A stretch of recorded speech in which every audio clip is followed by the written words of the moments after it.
আসসালামু আলাইকুম স্যার। আসসালামু আলাইকুম। কেমন আছেন সবাই? আলহামদুলিল্লাহ, আছি ভালো স্যার। আলহামদুলিল্লাহ। তো আজকে আমাদের এই পর্যায়ে আলোচনার বিষয়বস্তু কোন টপিকটা, কোন লেকচারটা?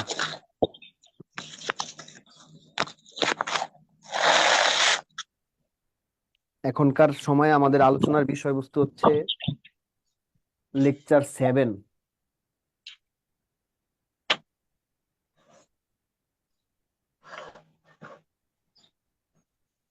লেকচার 7, লেকচারটার নাম হচ্ছে সংবিধান 1।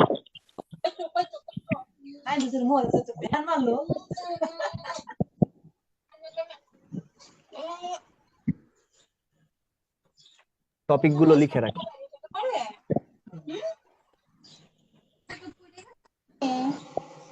হ্যাঁ হয় না। ওই তো তুই কি জানি করলে চলে এটা। কার থেকে যেন অনেক নয়েজ হচ্ছে স্যার। সংবিধান,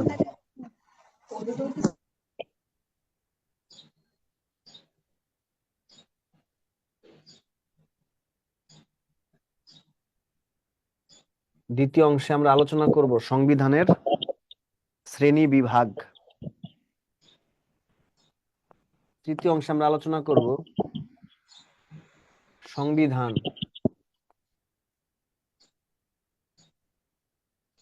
রচনার ইতিহাস। পর্ব 1, 4 নম্বরে সংবিধান রচনার ইতিহাস। পর্ব 2, 5 নম্বরে সংবিধান এর সংখ্যা। 6 নম্বর টপিক সংবিধানের বৈশিষ্ট্য। 7 নম্বর টপিক সংবিধানের অধ্যায়। 8 নম্বর টপিক প্রজাতন্ত্র। আজকে ক্লাসের 5 স্টার টপিক হচ্ছে, 4 স্টার টপিক হচ্ছে এইটা, আর 3 স্টার টপিক হচ্ছে এইটা। এই তো টপিক গুলো লিখে নেন। স্যার অনেক নয়েজ আসতেছে কার আইডি থেকে যেন। হ্যাঁ, একটু ওই যে আপনাদের ওইটা একটু করে রাখেন, মিউট করে রাখেন। হ্যাঁ, যখন প্রশ্ন করার দরকার হবে বা কোনো জিজ্ঞাসা থাকবে তখনই শুধু আপনি মিউট থেকে আনমিউট করবেন। হ্যাঁ,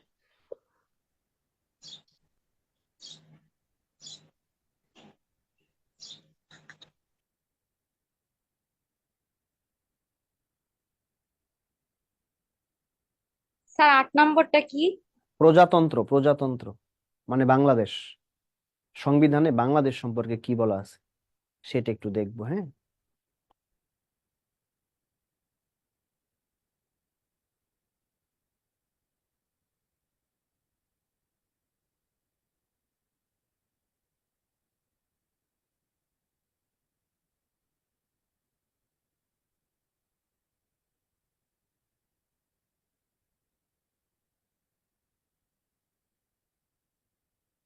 শেষ করেছেন তো লিখে না?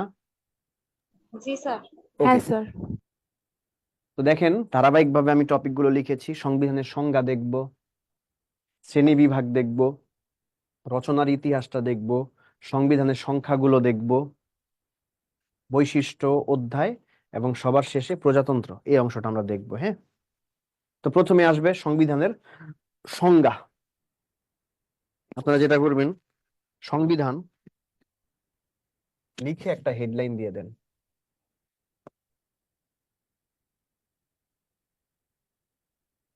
সংবিধান। সংবিধান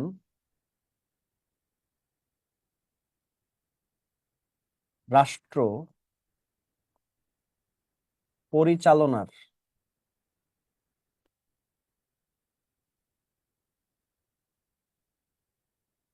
মূল দলিল। সংবিধান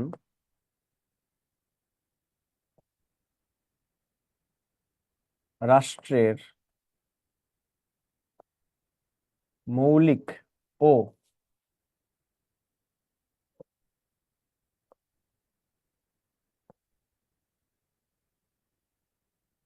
সর্বোচ্চ আইন। সংবিধানের সাথে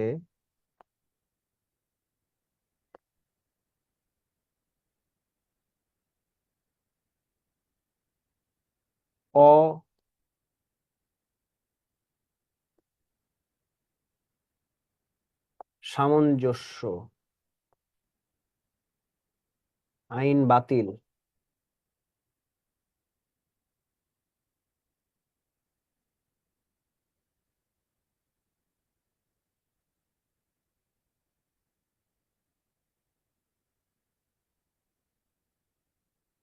সংবিধানের অবস্থান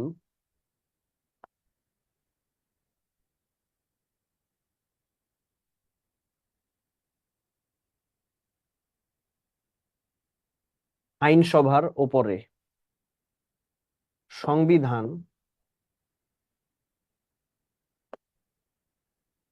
সরকারের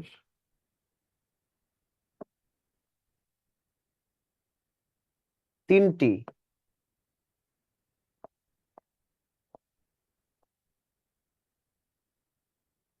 অঙ্গের মধ্যে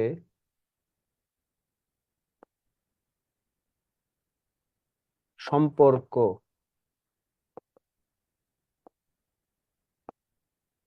নির্দেশ করে। এই যে তিনটা অঙ্গ, সরকারের তিনটা অঙ্গ, এক নাম্বার হচ্ছে আইন বিভাগ, দুই নাম্বার হচ্ছে নির্বাহী বিভাগ, তিন নাম্বার হচ্ছে বিচার বিভাগ। আইন বিভাগ আইন প্রণয়ন করে, নির্বাহী বিভাগ আইন প্রয়োগ করে, বিচার বিভাগ দণ্ড, সাজা প্রদান করে এবং সংবিধানের রক্ষক অভিভাবক ব্যাখ্যাকারী। ব্যাখ্যাকারীর দায়িত্ব পালন করে। বিশ্বের প্রথম লিখিত সংবিধান, বিশ্বের প্রথম লিখিত সংবিধান ইউএস এর। সালাম আলাইকুম। হ্যাঁ, দেখা করে আসি সকালবেলা। তোমার কি খবর? বিশ্বের বৃহত্তম, থ্যাংক ইউ, বৃহত্তম লিখিত সংবিধান ভারত। ভারতের। বিশ্বের ক্ষুদ্রতম লিখিত সংবিধান মোনাকো।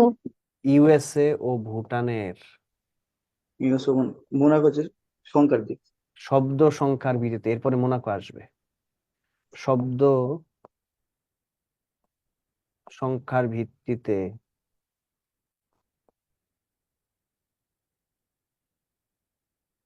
বিশ্বের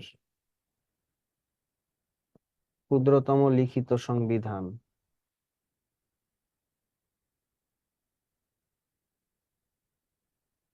এটা হচ্ছে মোনাকোর। এই তো, এই যে প্রথম টপিকটা সুন্দর করে লিখেন।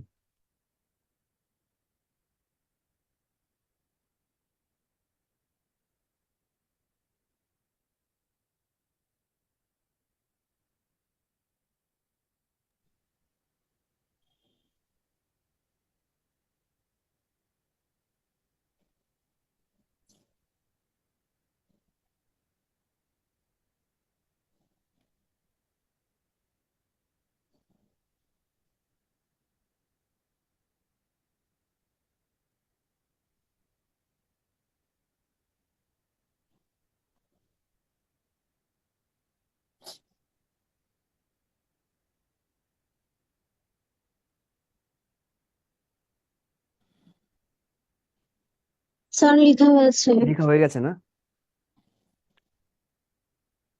স্যার বাকি আছে আরেকটু। লিখেন।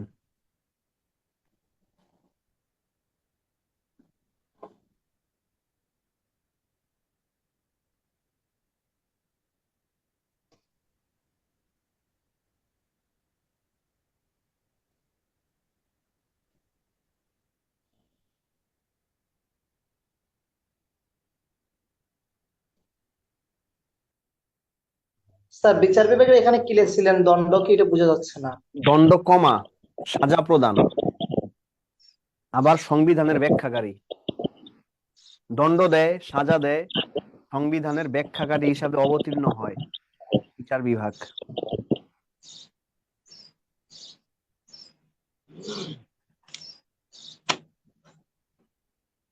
স্যার কি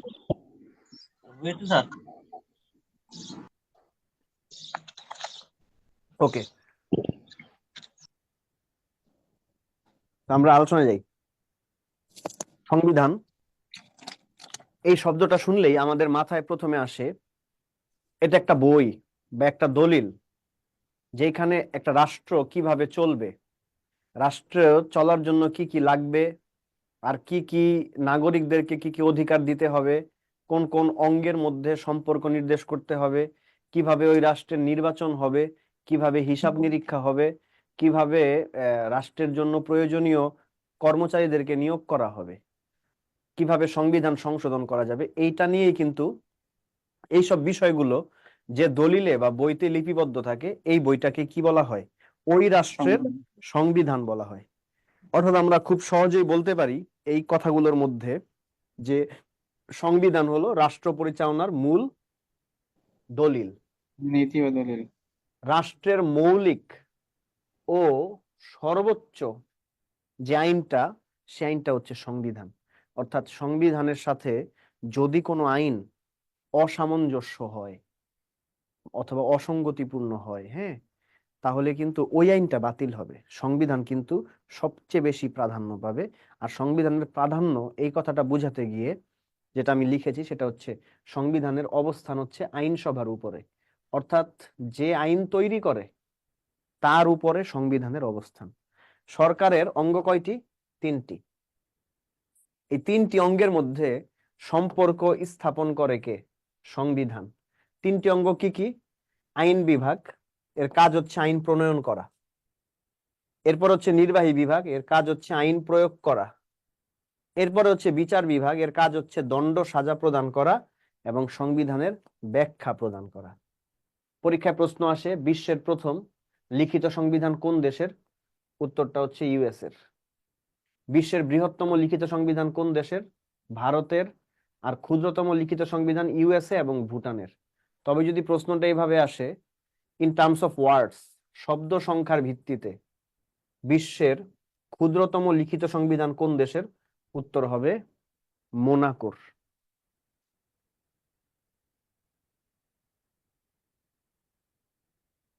ওকে, সবাই লিখেছেন তো?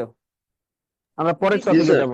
পরের টপিক হচ্ছে স্যার এখানে সংবিধান। নির্বাহী নেই স্যার।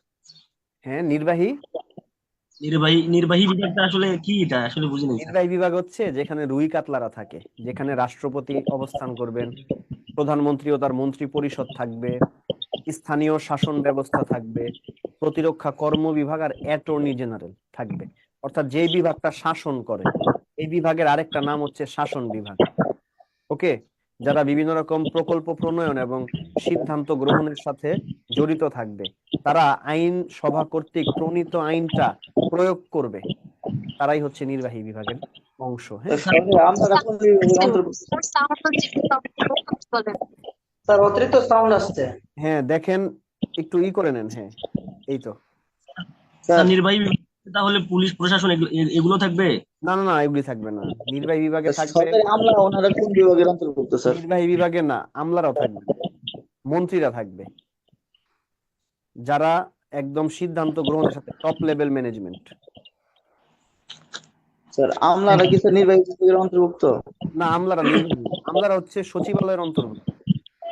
সচিবালয় প্রশাসন ব্যবস্থা। মানে এই তিনটার মধ্যে সরকারি কোনো কর্মচারীর হবে না? হ্যাঁ, ওগুলি আপনারা আস্তে আস্তে দেখবেন, কে কোথায় ওটা তো আস্তে আস্তে দেখবেনই, তাই না? ওকে, তো চলে যাব আমাদের পরের টপিকে। পরের টপিক হচ্ছে সংবিধানের শ্রেণী বিভাগ। শ্রেণী বিভাগ একটা ছোট ছকের মতো আঁকবো আমি।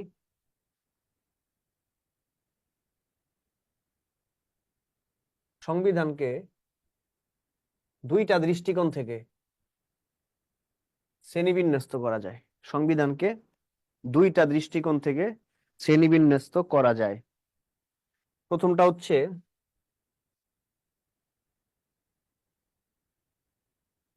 দলিলের ভিত্তিতে। সংবিধান দুই ধরনের,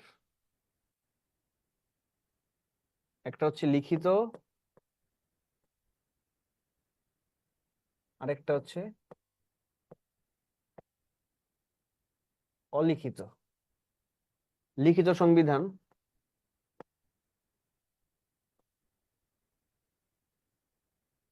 গণপরিষদ কর্তৃক গৃহীত হয়।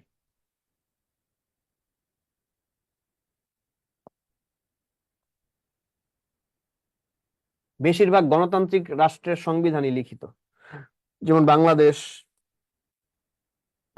ইউএসএ, ইন্ডিয়া ইত্যাদি। অপরদিকে অলিখিত সংবিধান গণপরিষদ কর্তৃক গৃহীত হয় না। এটা সাধারণত বিভিন্ন চুক্তি, আইন, ঘোষণা, সংস্কৃতি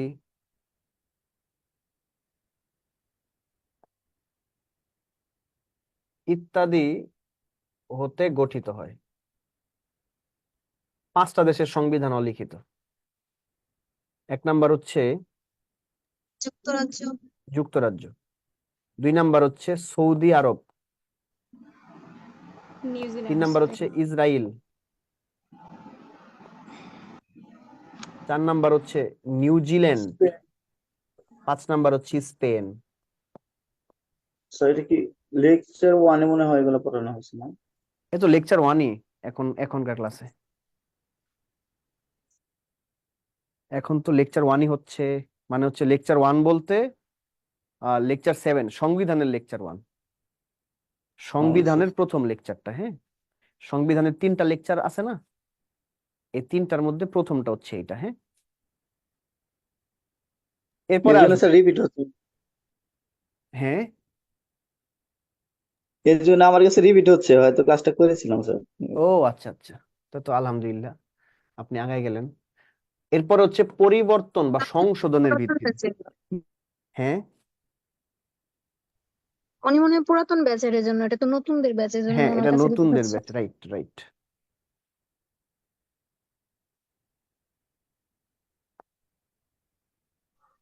স্যার কেএসএ তে কোন দেশ? Saudi Arab, kingdom of Saudi Arabia, kingdom of Saudi Arabia. আর বলি না যেটা সৌদি হচ্ছে আরব। নিউজিল্যান্ড। হ্যাঁ, স্যার এনজেড তে কি New Zealand? New Zealand sir New Zealand. Sir চুক্তি যদি লিখিত হয়, লিখিত চুক্তি থাকলে কি সেটা লিখিততে চলে যাবে? চুক্তি, হ্যাঁ লিখিত হইতে পারে, তখন লিখিত হলে লিখিত হবে, কিছু চুক্তি মানে হইতেছে অলিখিত কিছু চুক্তি থাকে, ঠিক আছে, ওই চুক্তি থেকেই অলিখিত হয়। যেমন চুক্তিগুলাই কেবলমাত্র ম্যাগনা কার্টা অলিখিত চুক্তি। সংবিধানের সাথে রিলেটেড। ম্যাগনা কার্টা চুক্তি ব্রিটিশ শাসনতন্ত্রের বাইবেল, ঠিক আছে, অলিখিত চুক্তি। বুঝতে পারছেন? জি, জি যেমন স্যার। ওই যে ইউকের ম্যাগনা কার্টা, সৌদি আরবের ইসলাম ধর্ম, ইসরায়েলের বেলফোর ঘোষণা, নিউজিল্যান্ডের ওই মাওরি জাতির সংস্কৃতি, স্পেনের কাতালানীয় সংস্কৃতি, তাই না? জি স্যার।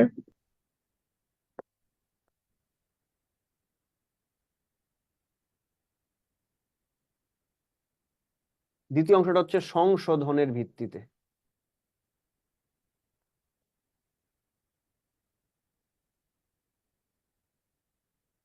সংবিধানকে 2 ভাগে ভাগ করা যায়। একটা অংশ হচ্ছে সুপরিবর্তনীয়,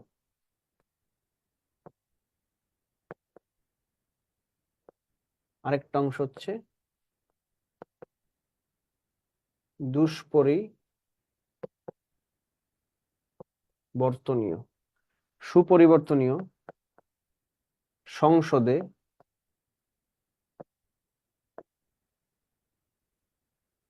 সংখ্যাগরিষ্ঠের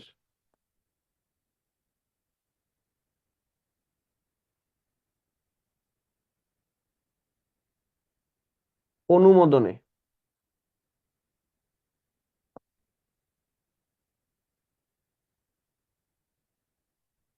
সংশোধন করা যায়। যেমন ইউকের সংবিধান সুপরিবর্তনীয়, এরপর হচ্ছে তাইওয়ানের সংবিধান,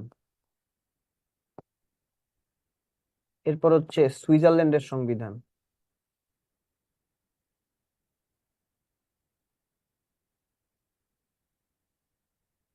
দুষ্পরিবর্তনীয় সংসদে কমপক্ষে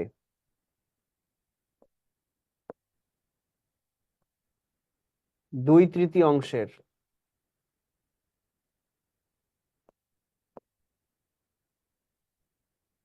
প্রত্যক্ষ ভোটে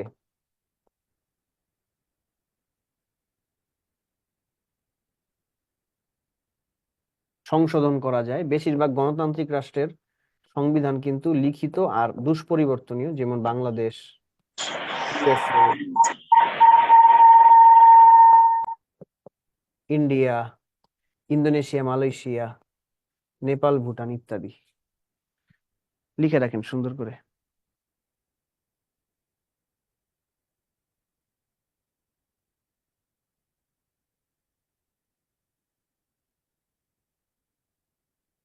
এই ক্ষেত্রে ভোট দিবে কারা স্যার? জনগণ? জনগণ না, সংসদের সংখ্যাগরিষ্ঠ সংসদ সদস্যরা, ও এমপিরা আচ্ছা ভোট আচ্ছা, দিবে। জি এমপিরা জি এমপিরা এমপিরা। হ্যাঁ, কারণ সংসদে তো জনগণ দর্শক হিসাবে যাবে, জনগণের তো কোনো রোল নাই, তাই না?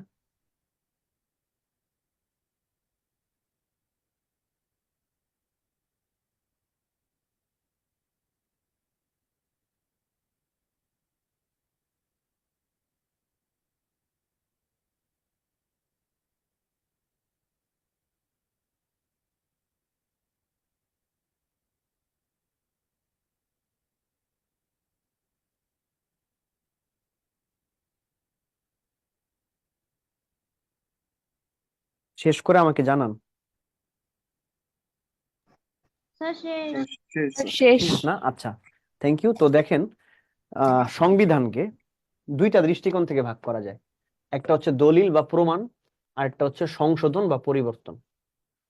দলিলের ভিত্তিতে সংবিধান আবার 2 প্রকার, লিখিত আর অলিখিত। একটা শব্দ পাচ্ছি গণপরিষদ। সংবিধান রচনা বা প্রণয়ন করার জন্য যে পার্লামেন্ট বা সংসদ, তাকে গণপরিষদ বলে। পরীক্ষায় 45 BCS একটা প্রশ্ন আসছিল, গণপরিষদের প্রধান কাজ কি? উত্তরটা হচ্ছে সংবিধান প্রণয়ন করা। অর্থাৎ সংবিধান প্রণয়নের সংসদকে গণপরিষদ বলে। ওই সংসদে সর্বজন যদি কোনো একটা দলিলকে ওই দেশের মূল দলিল হিসাবে গ্রহণ করে নেয়, ওই দলিলটা তখন ওই রাষ্ট্রের সংবিধান হয়ে যায়। আর বেশিরভাগ গণতান্ত্রিক রাষ্ট্রের সংবিধানটাই কিন্তু এরকম, যেমন বাংলাদেশ, ইন্ডিয়া, USA, নেপাল, ভুটান ইত্যাদি। অলিখিত সংবিধানে আসলে গণপরিষদ নাই, গণপরিষদ কর্তৃক এটা গৃহীত হয় না। বিভিন্ন চুক্তি, আইন, ঘোষণা, সংস্কৃতি ইত্যাদি হতে এটাকে তৈরি করা হয়। এই 5টা দেশের নাম মনে রাখবেন। চুক্তি, আইন, ঘোষণা বা সংস্কৃতি যেটাই হোক, এগুলো হচ্ছে মানে এগুলো তো কেউ না কেউ গ্রহণ করে, মানে সেগুলো রাষ্ট্রের কারা? এগুলি হচ্ছে ওই রাষ্ট্রের, সংশ্লিষ্ট রাষ্ট্রের। যেমন মনে করেন মহানবী সাল্লাল্লাহু আলাইহি ওয়াসাল্লামের জন্ম হচ্ছে সৌদি আরবে, তাই না? তো সৌদি আরবে সংবিধানের ভিত্তি কি হবে? ইসলাম ধর্মের নীতিগুলি, কোনো আলাদা কোনো লিখিত দলিল নাই। ইসলাম ধর্মের যে বিষয়গুলি আছে সেগুলি, ঠিক না? যেমন আমাদের বাঙালি জাতির কিছু নীতিমালা আছে না, কিছু সংস্কৃতি আছে না বাঙালি জি। জাতির? তো আমরা কি ওগুলি নেই, নাকি আমাদের জন্য লিখিত একটা আলাদা সংবিধান আছে? বলেন তো। আমাদের জন্য আলাদা একটা লিখিত সংবিধান আছে না? জাতীয় সংস্কৃতি আছে, ওগুলো নেই স্যার। ঠিক না? আলাদা সংস্কৃতি আছে আমাদের, কিন্তু ওই সংস্কৃতি থেকে কোনো কিছু নেয়নি, আমাদের জন্য একটা আলাদা লিখিত সংবিধান আছে, কিন্তু ওদের যে সংবিধানগুলি হয় সংস্কৃতি থেকে আসছে, না কোনো চুক্তি থেকে আসছে, না কোনো ঘোষণা থেকে তৈরি হয়েছে। হ্যাঁ, আলাদা কোনো বই নাই, আলাদা কোনো গ্রন্থ নাই, যেমনটা আমাদের আছে, যেমনটা ভারতের আছে, যেমনটা ইউএস এর আছে। বুঝতে পারছেন? 5টা দেশের নাম মনে রাখবেন: ইউকে, সৌদি আরব, ইসরায়েল, নিউজিল্যান্ড, স্পেন। সংশোধনের ভিত্তিতে, সুপরিবর্তনীয় মানে সহজেই পরিবর্তন করা যায়। সংসদে মনে করেন কোন একটা প্রস্তাবে সংখ্যাগরিষ্ঠ মানে 51% বা তার বেশি, মানে 50%-এর বেশি যদি অনুমোদন দেয়, ভোট না অনুমোদন, যে আমরা রাজি, তাহলে কিন্তু সংসদে বিল পাশ হয়ে যায়। 3টা দেশ মনে রাখবেন: ইউকে, তাইওয়ান আর সুইজারল্যান্ড। এদের সংবিধান হচ্ছে সুপরিবর্তনীয়। দুষ্পরিবর্তনীয় কোন একটা প্রস্তাবে সংসদে প্রত্যক্ষ ভোট গ্রহণ করা হবে ওই প্রস্তাবের পক্ষে বা বিপক্ষে, যদি কমপক্ষে 3/2 সংসদ সদস্য ওই সংশোধনী প্রস্তাবে প্রত্যক্ষ ভোট দেয় ওই প্রস্তাবের পক্ষে, তাহলে প্রস্তাবটা বিলে পরিণত হয়। বিলে রাষ্ট্রপতি 15 দিনের মধ্যে স্বাক্ষর করবেন। স্বাক্ষর করলে বিলটা আইনে পরিণত হয় এবং যেই অংশটা সংশোধন করতে চাচ্ছিল, যার জন্য প্রস্তাব দেওয়া হয়েছিল, সেই অংশটা ইভেনচুয়ালি সংশোধিত হয়ে যায়। এই যে একটা প্রসেসটা আসলে একটু জটিল, কারণ প্রথমে প্রস্তাব হয়, প্রস্তাবের পক্ষে সরাসরি ভোট হয় এবং ভোটের একটা শর্ত আছে, এত শতাংশ ভোট পাইতে হইব বা এতটুকু ভোট পাইতে হইব, এরপরে বিল পাস হয়, রাষ্ট্রপতির কাছে পাঠায়, রাষ্ট্রপতি আইনে পরিণত করে ওইটাকে, এরপরে ওইটা সংশোধন হয়। একটা প্রসেসের মধ্য দিয়ে যেতে হয়, অর্থাৎ পরিবর্তন করা যায়, তবে একটু জটিল, একটু কঠিন। এই জন্য এটার নাম দেওয়া হয়েছে দুষ্পরিবর্তনীয়, অর্থাৎ কিছু hard and fast rules and regulations এর মধ্য দিয়ে এটাকে যেতে হয়।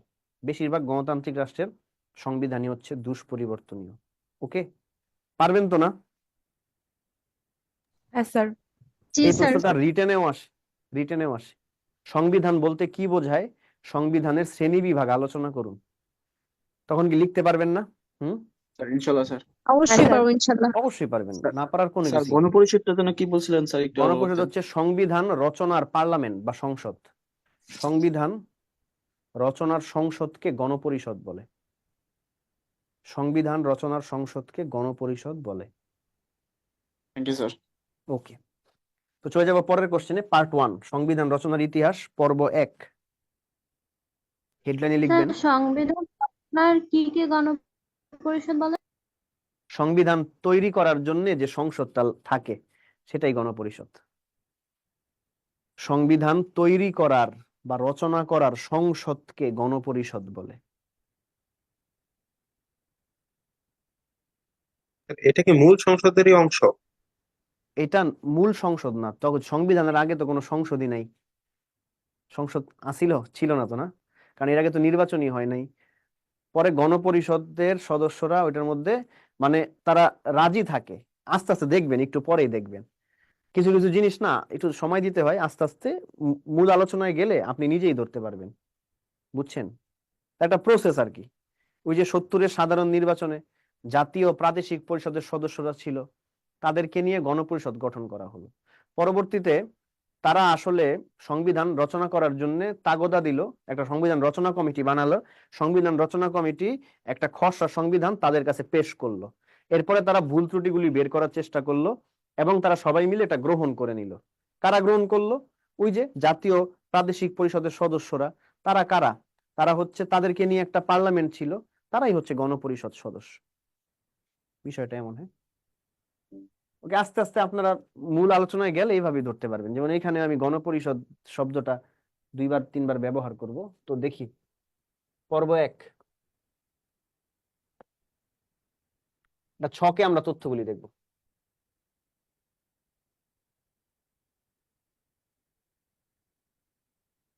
এক পাশে লিখবো সময়, আরেক পাশে ঘটনা।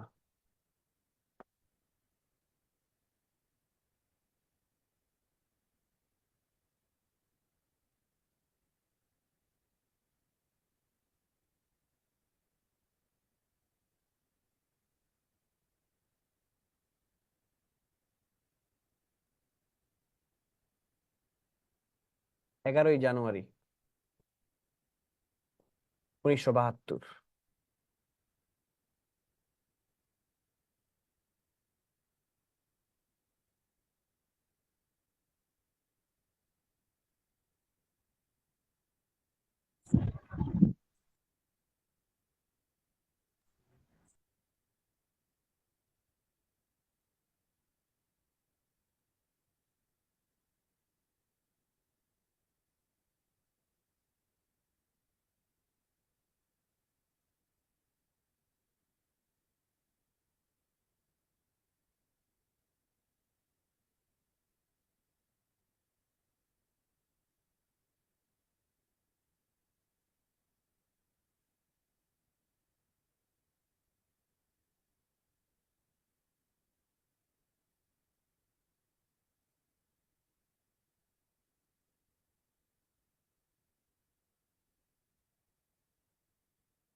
এই তো পেমেন্টটা এখনই তৈরি হয়ে যাবে।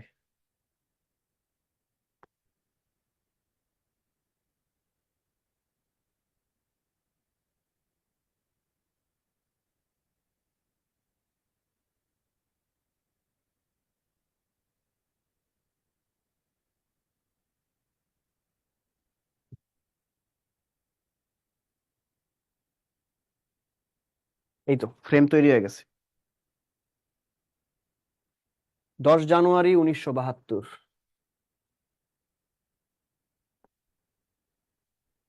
অস্থায়ী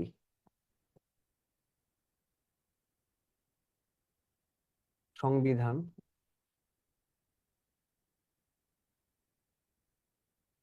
আদেশ জারি। অস্থায়ী সংবিধান আদেশটা কি? একটা স্বাধীন রাষ্ট্রের জন্য পরিপূর্ণ সংবিধান প্রণয়ন করার আদেশই হচ্ছে অস্থায়ী সংবিধান আদেশ, যেটা বঙ্গবন্ধু শেখ মুজিবুর রহমান প্রদান করেছিলেন 11 জানুয়ারি 1972 সালে। অর্থাৎ এই সংবিধানটা আহ, যে এই সংবিধানটা হচ্ছে মূল সংবিধানটা রচনা করার বা কার্যকর হওয়ার পর্যন্ত এটা চলমান থাকবে, এই জন্য এটাকে একটা অস্থায়ী সংবিধান বলা হয়। 23 মার্চ। তখন সংবিধান প্রণয়নের চিন্তা কেনই মাথায় আসলো? একটা স্বাধীন রাষ্ট্র বানাইছেন, নিজেদেরকে গণতান্ত্রিক রাষ্ট্র বলে আপনি প্রতিষ্ঠা করতে চান, আপনার রাষ্ট্র পরিচালনার জন্য নিয়ম কানুন লাগবে না? এমনি এমনি চলবো সবকিছু? আপনি যদি সকালের খাবার রাত 8টায় খান, তো সকালে তো কিছু খাইতে হইব নাকি? নিয়ম কানুন ছাড়া কোনো কিছু হয় বলেন? এই নিয়ম কানুন গুলোর জন্যই হচ্ছে সংবিধান দরকার। হ্যাঁ, বুঝতে পারছেন? সেই জন্য দেখবেন যে সকল রাষ্ট্রগুলো নতুন নতুন স্বাধীন হয়, তারা সর্বপ্রথম যে কাজটা করে সেটা হচ্ছে সংবিধান রচনা করা। ওকে? যাতে আবার নতুন করে অস্থিতিশীল পরিবেশ তৈরি না হয়। না, যাতে রাষ্ট্র পরিচালনা করা যায়। কারণ সংবিধান হচ্ছে রাষ্ট্র পরিচালনার দলিল। কার রোলটা কেমন, নির্বাহী বিভাগের রোলটা কি, আইন বিভাগের রোলটা কি, বিচার বিভাগের রোলটা কি, নাগরিকের মৌলিক অধিকার কি, আমাদের রাষ্ট্র পরিচালনার ক্ষেত্রে কোন কোন জিনিসকে প্রায়োরিটি দিতে হবে, কিভাবে নির্বাচন হবে, কিভাবে হিসাব রক্ষা করা হবে, সবকিছু তো সংবিধানের ভিতরেই আছে, তাই না? এগুলি ছাড়া রাষ্ট্র কিভাবে চলবে বলেন? জি, জি। গণপরিষদ গঠন।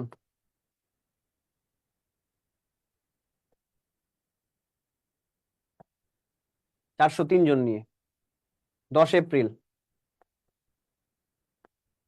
গণপরিষদের প্রথম বৈঠক বসে। 11 এপ্রিল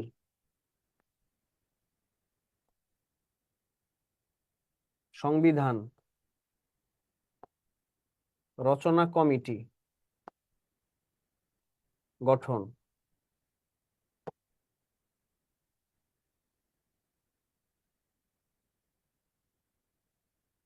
17 এপ্রিল সংবিধান রচনা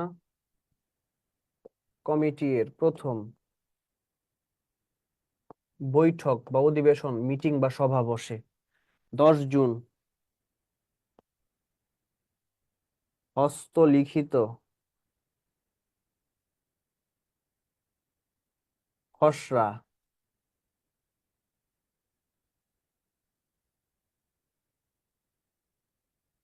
সংবিধান প্রস্তুত হয়ে যায়। 12 অক্টোবর 1972 হস্তলিখিত খসড়া সংবিধান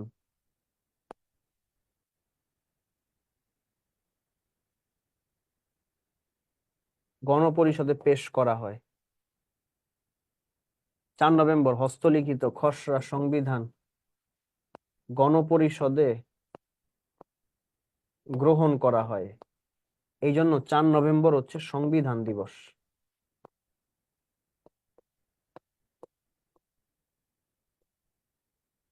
14 থেকে 15 ডিসেম্বর 1972 হস্তলিখিত খসড়া সংবিধানে গণপরিষদ সদস্যরা স্বাক্ষর করেন।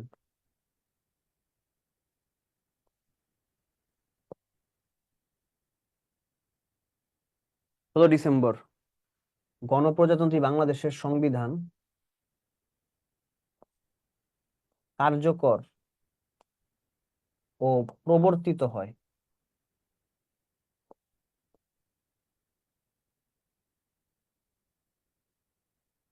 এই তো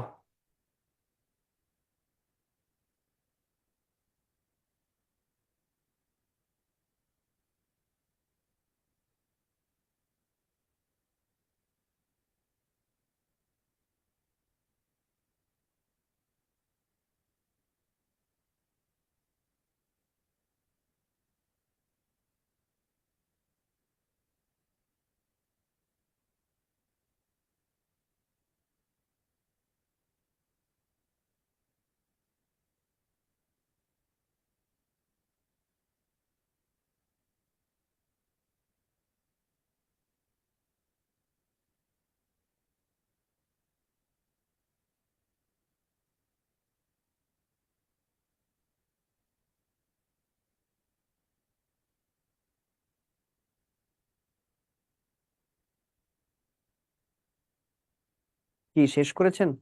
স্যার, জি স্যার।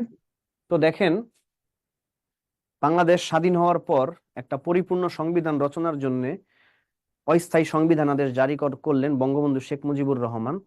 অর্থাৎ মূল সংবিধানটা কার্যকর হওয়ার আগ পর্যন্ত এটি ছিল তৎকালীন, অর্থাৎ এই 11 জানুয়ারি তারিখ থেকে 16 ডিসেম্বর তারিখ পর্যন্ত এই অস্থায়ী সংবিধান আদেশে ছিল আমাদের বাংলাদেশের সংবিধান।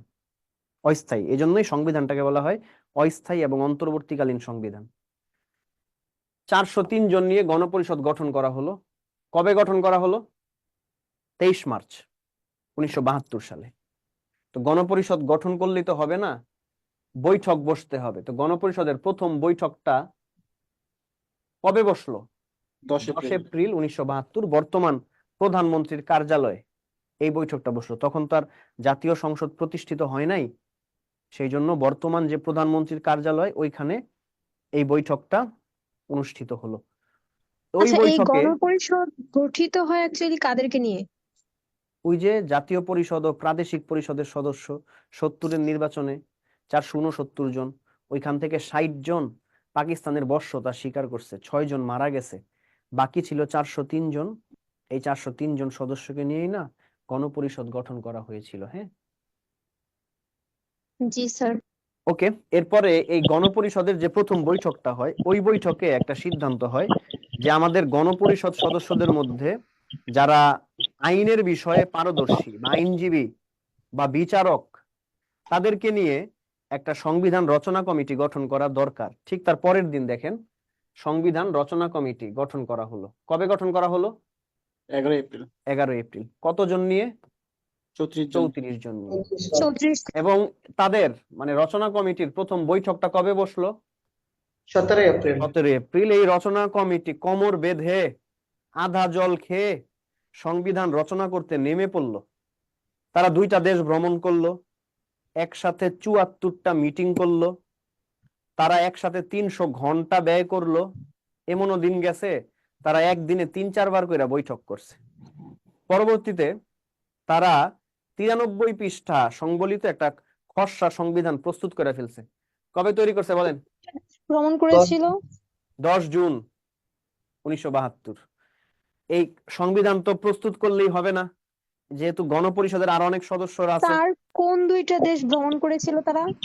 ইংল্যান্ড মানে ইউকে আর ইন্ডিয়া, ইউকে এন্ড ইন্ডিয়া। আচ্ছা আচ্ছা, এই জন্যই কি বলা হয় যে বাংলাদেশের সংবিধান ইউকে আর ইংল্যান্ড ইন্ডিয়ার আদলে প্রেক্ষাপটে তৈরি করা, রাইট। আদলে তৈরি? জি জি জি। জি জি জি। কত পৃষ্ঠার কথা বললেন, কত পৃষ্ঠা ইয়ে করছিল? 93 পৃষ্ঠা, 93। 300 ঘন্টা 74টা বৈঠক। 93 পৃষ্ঠা, 300 ঘন্টা, 74টা বৈঠক, 2টা দেশ। স্যার সংবিধান কমিটির সদস্যদের নাম তো আসে আবার একটু বলবেন না কি বললেন? হুম, কোনটা? স্যার এই যে 74 ঘন্টা না মানে কয়টা বৈঠক, এটা একটু আবার একটু বলেন। ও আচ্ছা, 2টা দেশ ভ্রমণ, 74টা বৈঠক, 300 ঘন্টা ব্যয়, 93 পৃষ্ঠার হস্তলিখিত সংবিধান। 93 জি পৃষ্ঠার স্যার, ডান। হস্তলিখিত সংবিধান। ঠিক আছে, ওকে। তো এই বৈঠকটা কতটা ছিল? হস্তলিখিত, বৈঠক জি বলেন। স্যার, বৈঠক কতটা হয়েছিল? 74, 74টা। 74। স্যার ইন্ডিয়া আর কোন দেশ ভ্রমণ করছিল? ইউকে যুক্তরাজ্য।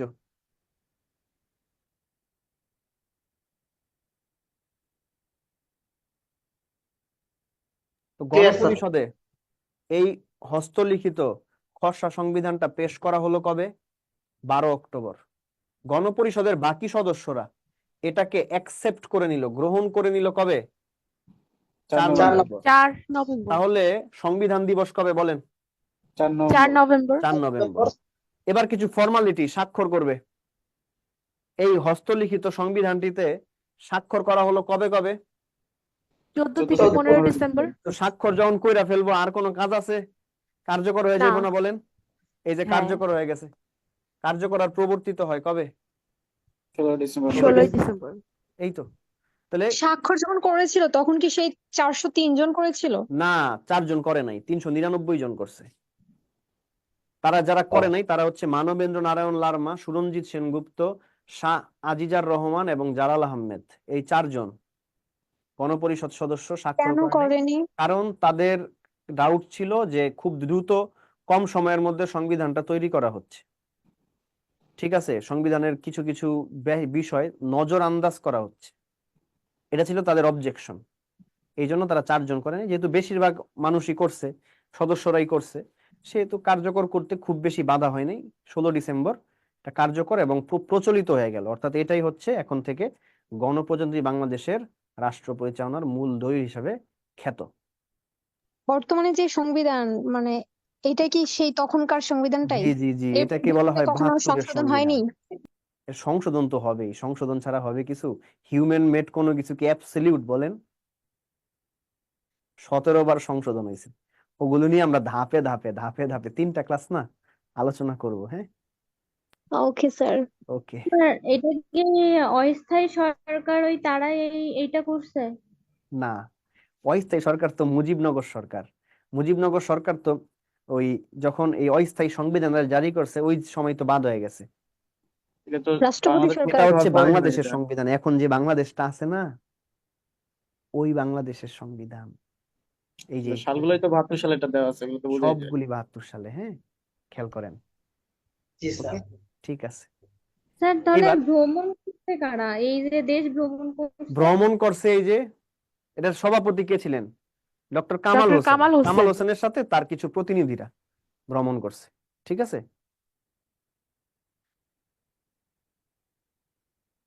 ওকে। দেখি পর্ব 2।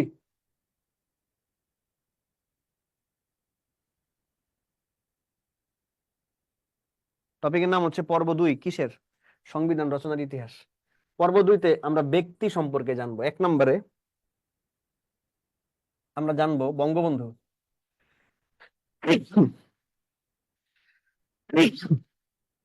বঙ্গবন্ধু অস্থায়ী সংবিধান জারি করছে।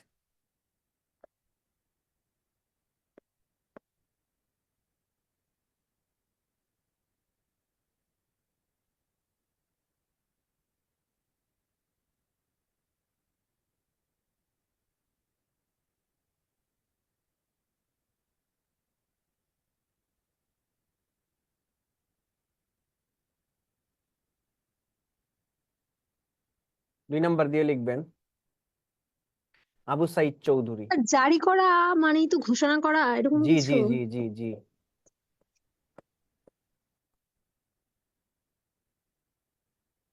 আবু সাইদ চৌধুরী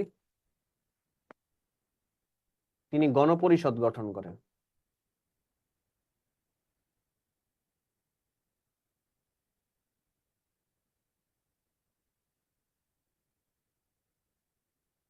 তিন নাম্বার দিয়ে লিখবেন মাওলানা আব্দুর রশিদ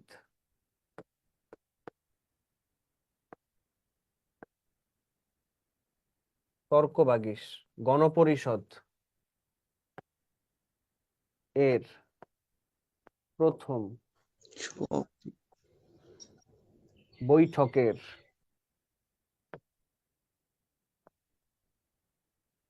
সভাপতি ছিলেন। 4 নাম্বার দিয়ে শাহ আব্দুল হামিদ গণপরিষদের প্রথম স্পিকার। 5 নাম্বার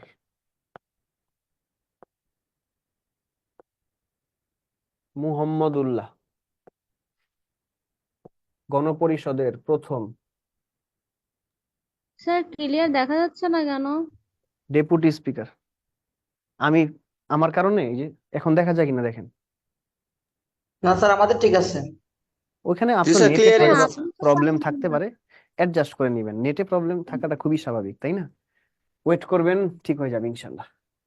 6 নাম্বার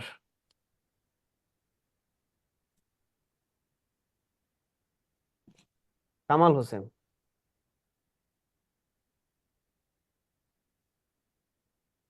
সংবিধান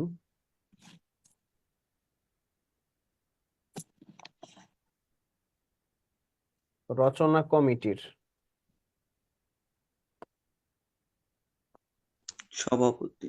সভাপতি ছিলেন।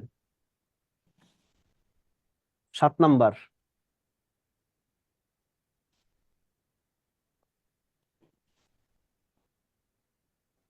সুরঞ্জিত সেনগুপ্ত সংবিধান রচনা কমিটির একমাত্র বিরোধী দলের সদস্য, মানে আওয়ামী লীগ ছিলেন না তিনি।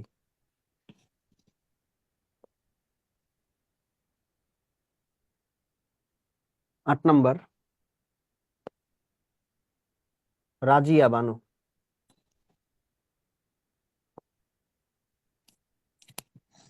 রাজিয়া বানু সংবিধান রচনা কমিটির একমাত্র নারী সদস্য।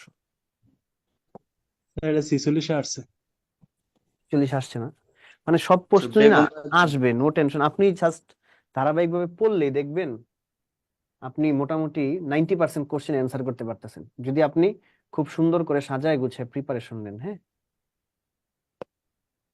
9 নাম্বার আব্দুর রউফ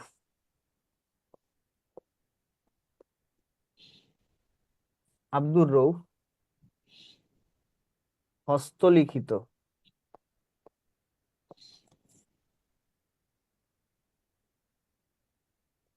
খসড়া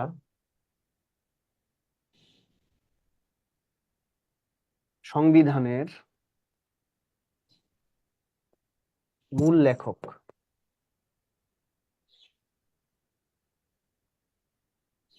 10 নাম্বার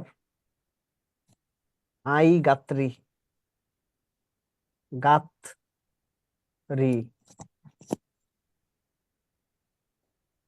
সংবিধান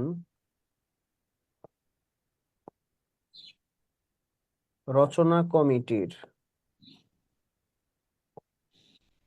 বিশেষ পরামর্শক।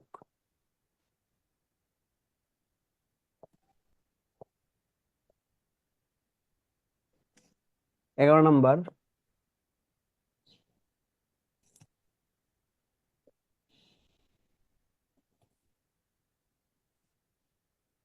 জয়নুল আবেদিন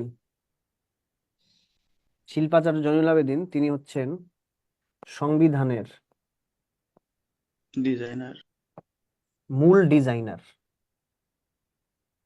বা অঙ্গ সজ্জাকারী। হ্যাঁ, অঙ্গ সজ্জাকারী। তার সহায়ক ছিলেন, মানে তাকে এই ডিজাইনে সহায়তা করেছেন শিল্পী হাশেম খান। হাশেম খান।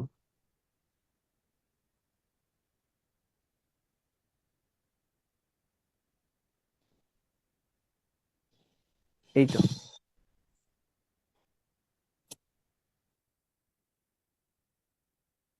সুন্দর করে লিখে নেন পার্ট 2টা, এখান থেকেও প্রশ্ন হয়। মানে এই দুইটা টপিক, পার্ট 1 আর পার্ট 2, এখান থেকে একটা প্রশ্ন আপনি পাবেন মোটামুটি 80% শিওর। স্যার পার্ট 1-এ কি ডেট গুলো দেওয়া আছে নাকি? হ্যাঁ, ডেট সহ, ওই যে ডেট গুলি যে দিলাম না, ডেট সহ ঘটনা, ওইটা। জি স্যার। আর এটা হচ্ছে পার্ট 2, এটা একটু সহজ তুলনামূলক। ওইটাও সহজ, 10 এটা একটু নম্বরের ডেট মনে নামটা রাখা আর কি? কি। হ্যাঁ, 10 নম্বর আই গাত্রী। আই আই মানে আই হচ্ছে জ্ঞান, গাত্রী। জ্ঞান। গাত্রী, জি স্যার। গাত্রী। স্যার ইনি কোন দেশি নাগরিক? তিনি ইউকের সংবিধান গাত্রী। বিশেষজ্ঞ। ইউকে, ওই যে আমরা ইউকে আর ইন্ডিয়ায় তো ভ্রমণ করছি না, তো এই নাম তো ইন্ডিয়ান হইতেই পারে না, তাই না? তো দেখেন, এই যে দেখেন কমন যে বিষয়গুলি বা কমন সেন্সের যে বিষয়টা, যেমন দেখেন এই যে আই গাত্রী, পরীক্ষা আসলে তিনি কোন দেশের নাগরিক? আপনি এই তথ্যটা জানেন না মনে করেন। আপনি জানেন যে বাংলাদেশের সংবিধান রচনা কমিটি 2টা দেশ ভ্রমণ করছে, ইউকে আর ইন্ডিয়া। তো ইন্ডিয়ান তো এই নাম হইতেই পারে না, বাকি থাকলো কে? ইউকে। তাহলে উত্তর কে হবে? ইউকে। বুঝতে পারছেন?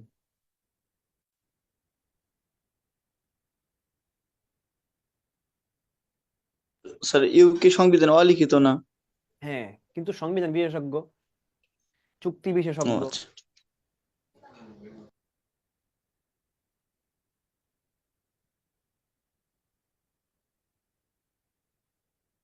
বিষয়টা হচ্ছে তিনি আইন বিশেষজ্ঞ। বুঝতে পারছেন? আইন, সুরঞ্জিত সংবিধান সেনগুপ্ত তো একটা আইন, কোন তাই না? দলের সদস্য ছিলেন স্যার?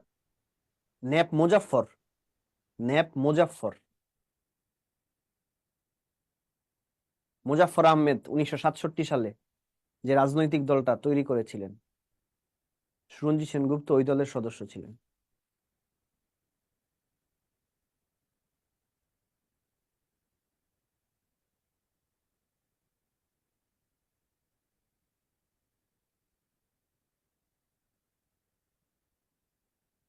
কি হলো তো? জি স্যার, হয়েছে। ওকে, তাহলে বলেন, অস্থায়ী সংবিধান আদেশ জারি করেন কে? বঙ্গবন্ধু। বঙ্গবন্ধু শেখ মুজিবুর রহমান। গণপরিষদ গঠন করেন কে? আবু সাইদ চৌধুরী। সাইদ চৌধুরী। বিচারপতি। প্রথম বৈঠকের সভাপতি কে ছিলেন? মাওলানা আব্দুল ফখরুল বাহিদ। ইসলাম। গণপরিষদের প্রথম স্পিকার কে? এই দুইটা প্রশ্ন অনেকবার পরীক্ষা আসছে। প্রথম শাহ আব্দুল হামিদ। স্পিকার হচ্ছে শাহ আব্দুল হামিদ, আর ডেপুটি স্পিকার কে? মোহাম্মদুল্লাহ। মোহাম্মদ মোহাম্মদুল্লাহ। উল্লাহ। রচনা কমিটির সভাপতি কে ছিলেন? কামাল হোসেন। ডক্টর কামাল হোসেন। কামাল হোসেন। একমাত্র অপোজিশন পার্টির মেম্বার কে ছিলেন? সুরঞ্জিত সেনগুপ্ত। সুরঞ্জিত। একমাত্র নারী সদস্য কে ছিলেন? রাজিয়া বানু। হস্তলিখিত খসড়া সংবিধানের মূল লেখক কে? আব্দুর রউফ। রচনা কমিটি কার কাছ থেকে বিশেষ পরামর্শ গ্রহণ করে? আই গাত্রী। গাছড়ি। মূল ডিজাইনার কে? জয়নুল জয়নুল আবেদিন। আবেদিন। জয়নুল আবেদিনকে ডিজাইনের কাজে সহায়তা করেছেন কে? হাশেম খান। শিল্পী হাশেম খান। ওকে, পরের টপিক। পরের টপিকটা হচ্ছে আমাদের সংবিধানে সংখ্যা, তাই না? সংবিধানে কোন সংখ্যা দিয়ে কি বুঝায়? 1 দিয়ে বুঝায় প্রস্তাবনা। সংবিধানে প্রস্তাবনা 1টি। 2 দিয়ে বুঝায় ভাষা। সংবিধানের ভাষা। Thank you. বাংলা আর ইংরেজি, মানে ভাষা কয়টি? 2টি। 4 দিয়া বুঝায় সংবিধানে রাষ্ট্র মূলনীতি পরিচালনা। পরিচালনার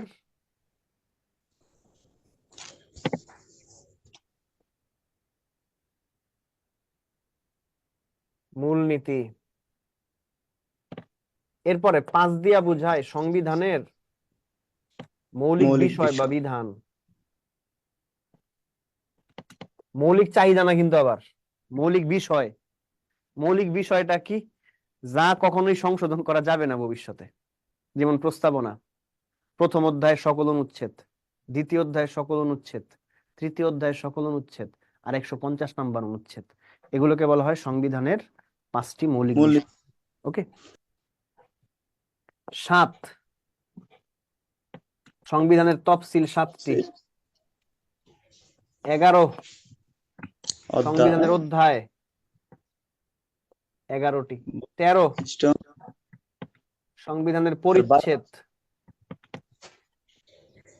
বা উপ অধ্যায় বা সাব চ্যাপ্টার বলি আমরা, 13টি।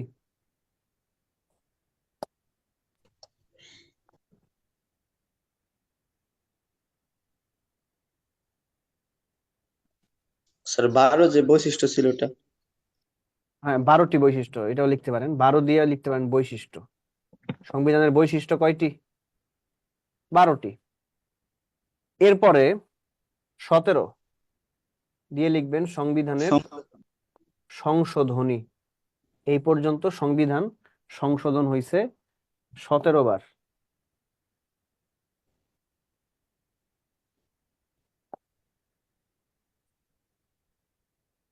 এরপরে 18 দিয়ে লিখবেন ভোটার হওয়া ন্যূনতম বয়স।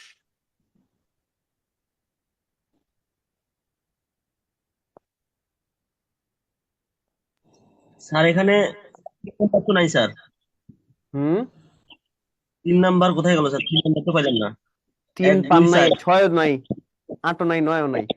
সংবিধানে না থাকলে আমি কি কই থেকে দিব বলেন? এগুলি হচ্ছে সংবিধানে কোন কোন সংখ্যা কোন কোন জিনিস নির্দেশ করে, ঠিক আছে? না থাকলে নাই। 25,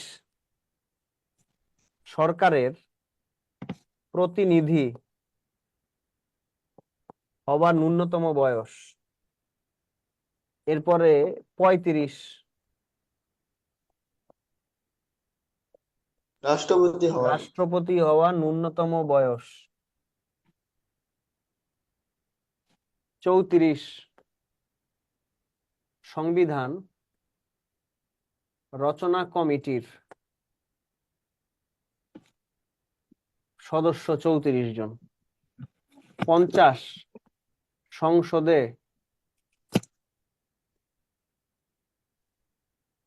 সংরক্ষিত নারী আসন 50টি। 60, কোরাম সদস্য।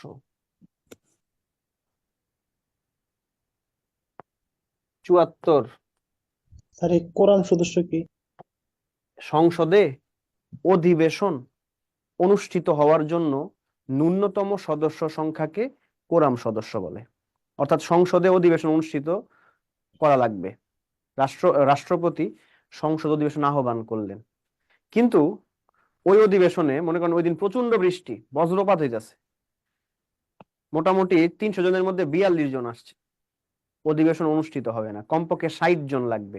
এই 60 জন সদস্যকেই কোরাম সদস্য বলে। হ্যাঁ, অর্থাৎ সংসদ অধিবেশন অধিষ্ঠিত হওয়ার জন্য ন্যূনতম যে সদস্য প্রয়োজন হয় তাকে কোরাম সদস্য বলা হয়। হ্যাঁ, জি স্যার, বুঝছি স্যার। 74, রচনা কমিটির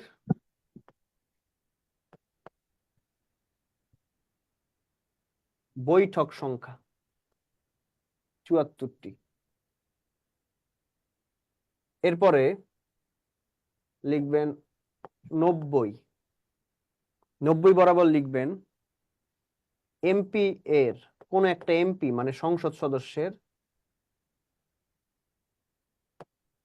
শপথ গ্রহণের সর্বোচ্চ মেয়াদ, মানে তাকে 90 দিনের মধ্যে শপথ বাক্য পাঠ করতে হবে। এরপরে লিখবেন 193 লিখবেন। এরপরে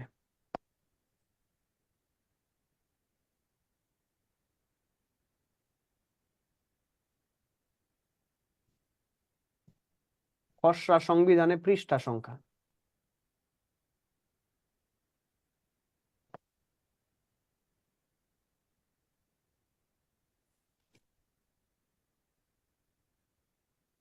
120 জরুরি অবস্থা সর্বোচ্চ মেয়াদ।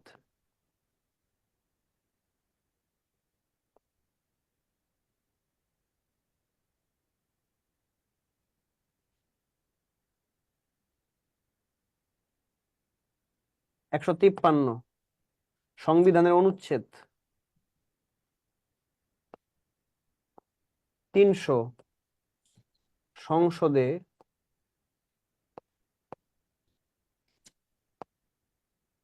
নির্বাচিত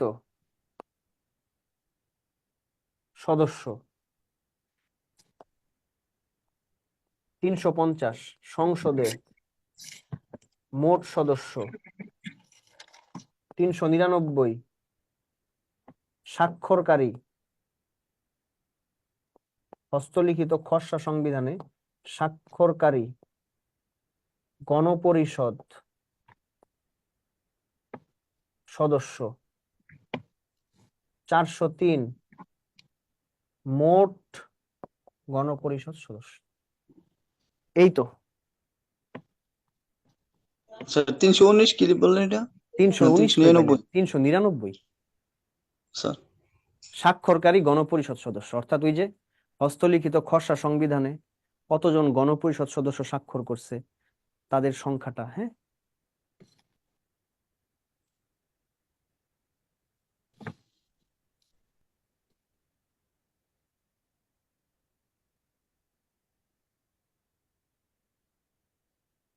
তো 403 কি মোট গণপরিষদ সদস্য?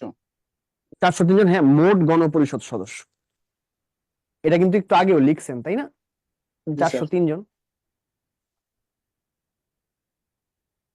এখন বুঝছেন তো টপিকটা আসলে কেমন? টপিকটা খুব গুরুত্বপূর্ণ। জি, স্যার। সংবিধানে যে সংখ্যাগুলি আমরা পাই এগুলি সব একসাথে করছি। এটা কি করবে জানেন? যখন মূল সংবিধানটা আস্তে আস্তে পড়া শুরু করবেন না, তখন না আপনার ভালো লাগবে, কারণ আপনি এটার ভিতরে কি সংখ্যা আছে তা আগেই জানেন। ওই যে স্যার, যেমন সংবিধানের প্রস্তাবনা আছে কয়টি, ভাষ্য আছে কয়টি, এইগুলো আর কি। হ্যাঁ হ্যাঁ হ্যাঁ, কোনটা কি আছে না আছে, কিভাবে কি, হ্যাঁ, সংখ্যা দিয়ে প্রকাশ করলে যা বুঝায়।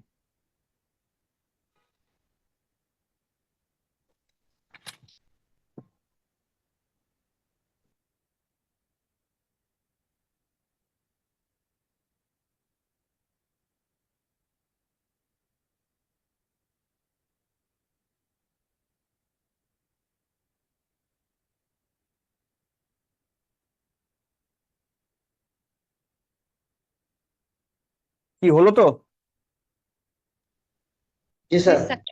তো দেখতেই পাচ্ছি সংবিধানের প্রস্তাবনা 1টি, ভাষা 2টি, রাষ্ট্র পরিচালনার মূলনীতি 4টি, মৌলিক বিষয়বলী 5টি। স্যার ভাষা দুটি কি কি? হ্যাঁ, স্যার ভাষা দুটি কি কি? বাংলা ইংরেজি, বাংলা এবং ইংরেজি, কারণ ইংরেজি একটা আন্তর্জাতিক ভাষা। আমাদের সংবিধানটা ইন্টারন্যাশনালি রেকগনাইজড হলে খুব ভালো হয়, সেই জন্য। তফসিল 7টি, অধ্যায় 11টি, পরিচ্ছেদ বা উপ অধ্যায়, অর্থাৎ অধ্যায়ের ভিতরে কিছু ছোট ছোট অধ্যায় থাকতে পারে, সেগুলোকে পরিচ্ছেদ সাউন্ড বা উপ হচ্ছে স্যার, অধ্যায় একটু বলে। মিউট হতে বলেন। 13টি। ভয়েস হচ্ছে, কেউ বন্ধ করেন প্লিজ। ওকে, বন্ধ হয়ে গেছে। সংবিধানের বৈশিষ্ট্য কিন্তু 12টি, যেটা একটু পরে আমরা পড়ব। সংবিধান সংশোধন হয়েছে 17 বার। ভোটার হওয়ার জন্য বয়স লাগবে 18, সরকারের প্রতিনিধি হওয়ার জন্য বয়স লাগবে 25, রাষ্ট্রপতি হওয়ার জন্য বয়স লাগবে 35, রচনা কমিটির সদস্য 34, সংরক্ষিত নারী আসন 50, কোরাম সদস্য 60, রচনা কমিটির বৈঠক 74। কোন একজন এমপি, তাকে এমপি হওয়ার পর 90 দিনের মধ্যে শপথ বাক্য পাঠ করতে হবে, নাহলে তার সদস্যপদ বাতিল। খসড়া সংবিধানে পৃষ্ঠা 93। কোরাম সদস্যটার জন্য কি বলেছিলেন তখন? কোরাম সদস্য হচ্ছে সংসদ অধিবেশন অনুষ্ঠিত হবার ন্যূনতম সদস্যকে কোরাম বলে। সংসদ অধিবেশন অনুষ্ঠিত হওয়া ন্যূনতম সদস্যকে কোরাম বলে। ঠিক আছে? তো মনে করেন আমি অনলাইন ক্লাস নেওয়ার আগে এই অনলাইনের যে আছে দায়িত্বে, তারে বললাম যে ভাই, আমার ক্লাসে যদি 20 জন উপস্থিত না থাকে তাইলে আমি ক্লাস নিব না। তাহলে ক্লাস অনুষ্ঠিত হওয়ার জন্য ন্যূনতম কয়জন লাগবে? 20 জন। ঠিক একই রকম ভাবে রাষ্ট্রপতি যখন সংসদ অধিবেশন আহ্বান করে, সংসদ অধিবেশন অনুষ্ঠিত হওয়ার জন্য ন্যূনতম কতজন লাগবে বলেন? 60 জন। 60 জন লাগবে। 60 জন। এবার আমাকে বলেন, জরুরি অবস্থায় মেয়াদ কয়দিন? 120 দিন। 120 দিন। রাষ্ট্রপতি 3টি ঘটনায় বা 3টি কারণে জরুরি অবস্থা জারি করেন। যুদ্ধ লাগলে বা যুদ্ধ ঘোষণা করা হলে, বহিরাক্রমণ, কোন একটা দেশ বাইরে থেকে আক্রমণ করলে, আর একটা হচ্ছে মহামারী, খরা বা অর্থনৈতিক কোন্দল বা গোলযোগ বা অভ্যন্তরীণ গোলযোগ, এইসব কারণে রাষ্ট্রপতি কি করেন? জরুরি অবস্থা জারি করতে পারেন। অনুচ্ছেদ আছে কয়টা সংবিধানে? 155টি। 55টি। বহি আর আসন সংসদে নির্বাচিত সদস্য কয়টি? স্যার 300। 300টি। মানে আসন 300টি। আর মোট আসন কয়টি? 350টি। 50টি নারী আসন সহ, তাই না? সংরক্ষিত আছেন, হ্যাঁ। হস্তলিখিত সংবিধানে স্বাক্ষরকারী গণপরিষদ 399 সদস্য কতজন? 399 জন। আর মোট সদস্য কতজন? 400। 300 জন। কি বলেন, স্যার, পারবেন কিনা? যে চারজন স্বাক্ষর করেন ওদের নামটা যদি আবার বলতেন।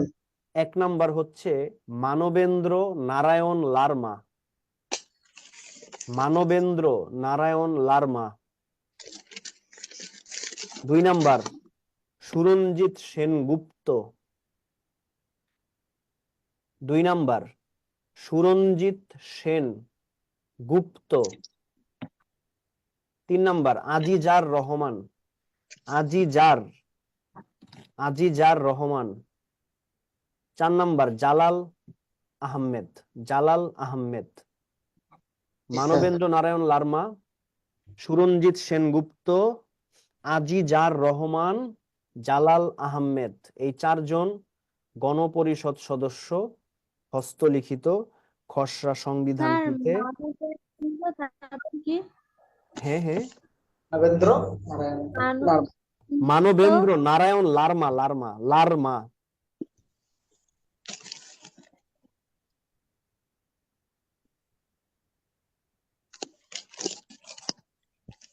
ওকে। স্যার, ইনি কি উপজাতি ছিলেন? হ্যাঁ হ্যাঁ হ্যাঁ হ্যাঁ, চাকমা। তার জি ছোট স্যার। ভাই আছে না, স্যার সন্তুলার মা। নামে বোঝা যাচ্ছে স্যার।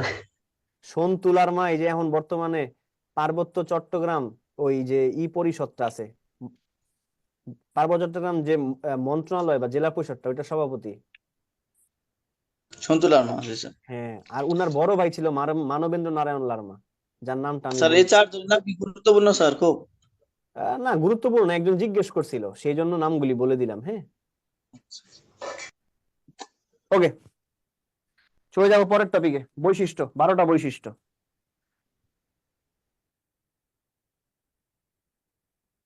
এক নাম্বার দিয়ে প্রস্তাবনা।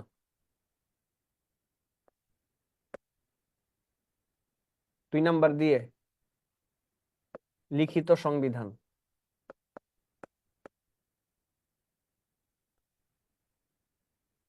3 নাম্বার দিয়ে দুষ্পরিবর্তনীয় সংবিধান। 4 নাম্বার দিয়ে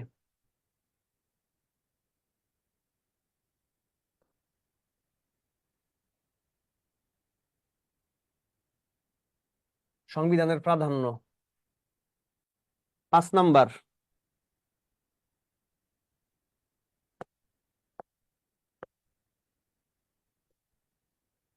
এককেন্দ্রিক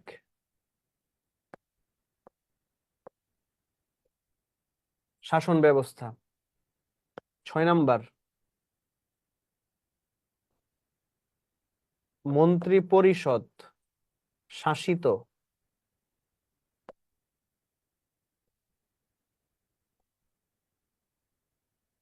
সরকার ব্যবস্থা। 7 নাম্বার এক কক্ষ বিশিষ্ট আইন পরিষদ।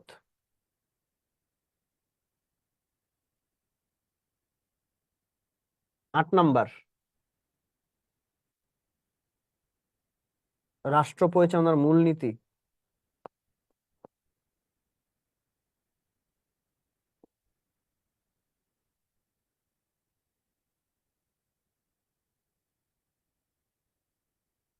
9 নাম্বার, নাগরিকদের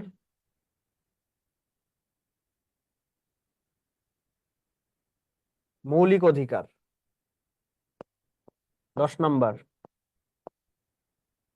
নির্বাহী বিভাগ থেকে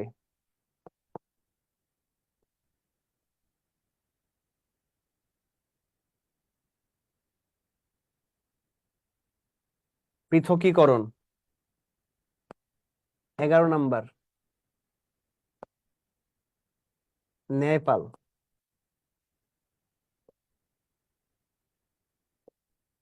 12 নাম্বার, প্রশাসনিক ট্রাইব্যুনাল। তো প্রস্তাবনা, এটা সংবিধান শুরু হয়েছে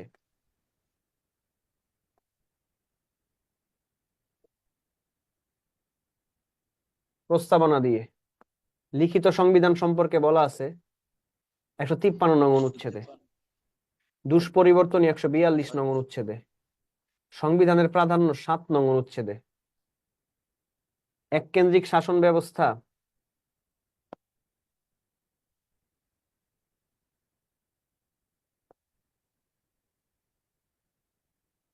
59 নং অনুচ্ছেদে, মন্ত্রী পরিষদ 56 নং অনুচ্ছেদে, এক কক্ষ বিশিষ্ট 65 আইনসভা 65 নং 65 অনুচ্ছেদে, রাষ্ট্র পরিচালনার মূলনীতি 9 থেকে 12 নং অনুচ্ছেদে, মৌলিক অধিকার এটা 27 থেকে 44 নং অনুচ্ছেদে, নির্বাহী বিভাগ থেকে বিচার বিভাগ পৃথক 22 নম্বর অনুচ্ছেদে, ন্যায়পাল 77 নম্বর অনুচ্ছেদে, ট্রাইব্যুনাল 117 নম্বর অনুচ্ছেদে। এই তো, কি চমৎকার! বৈশিষ্ট্যগুলি কোনটা কোথায় আছে এইটা আমরা দেখে ফেললাম। এগুলি খুব ভালোভাবে পড়বেন, মানে মুখস্থ টাইপ করে ফেলবেন, হ্যাঁ, কারণ এগুলি রিটেনেও সেম। রিটেনের প্রশ্নেও বলবে সংবিধানের বৈশিষ্ট্যগুলো আলোচনা করুন, তখন এই যে এটা 12টা বৈশিষ্ট্য সুন্দরভাবে লিখে দিবেন রেফারেন্স দিয়ে দিয়ে।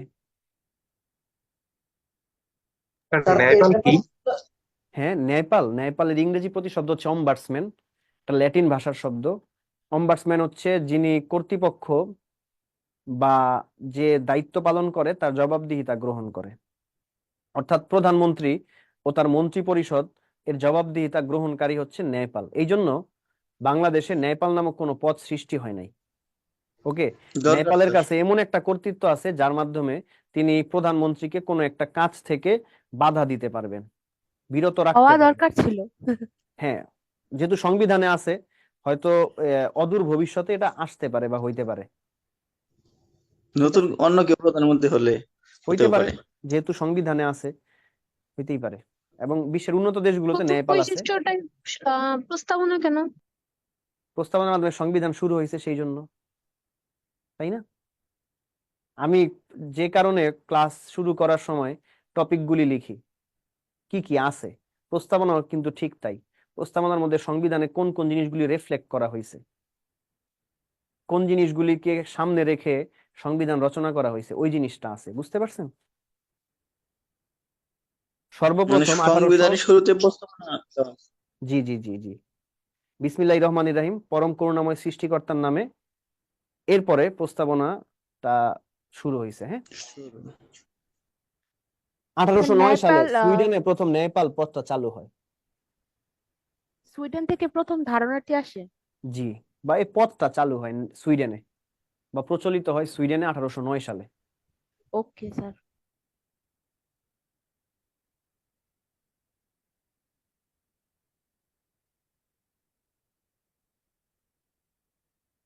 ওকে, চলে যাব আমরা পরের টপিকে। এখানে আসলে আলোচনা করার কিছুই নেই, সব আপনাদের চোখের সামনেই আছে। অধ্যায় 11টা অধ্যায় আছে, আমরা জানি, তাই না? দেখি, প্রথম, দ্বিতীয়, তৃতীয়, পঞ্চম, ষষ্ঠ।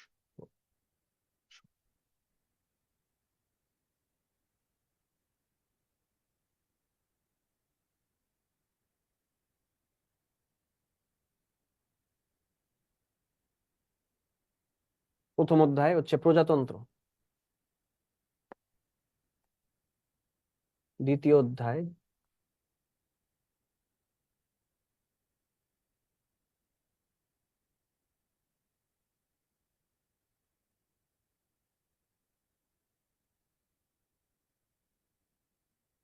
তৃতীয় অধ্যায় মৌলিক অধিকার,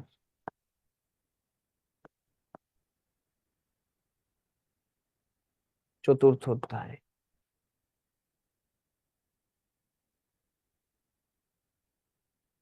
পঞ্চম অধ্যায়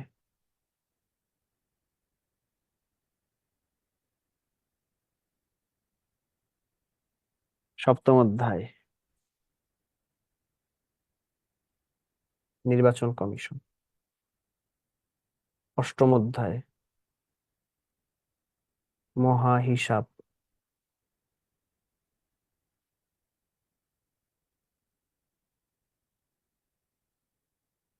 নিরীক্ষক ও নিয়ন্ত্রক, নবম অধ্যায় সরকারি কর্ম বিভাগ, দশম অধ্যায় সংবিধান সংশোধন, একাদশ অধ্যায় বিবিধ বিভাগ। প্রজাতন্ত্র 1 থেকে 7 নং অনুচ্ছেদে আছে, এটা আছে 8 থেকে 25-এ, এটা আছে 26 থেকে 47, এটা আছে 48 থেকে 64-তে, এইটা আছে 65 থেকে 93-এ, এইটা আছে 94 থেকে 117-তে, এইটা আছে 118 থেকে 126-এ, এইটা আছে 127 থেকে 132, এইটা আছে 133 থেকে 141, এইটা আছে 142, আর এইটা আছে 143 থেকে 153-তে।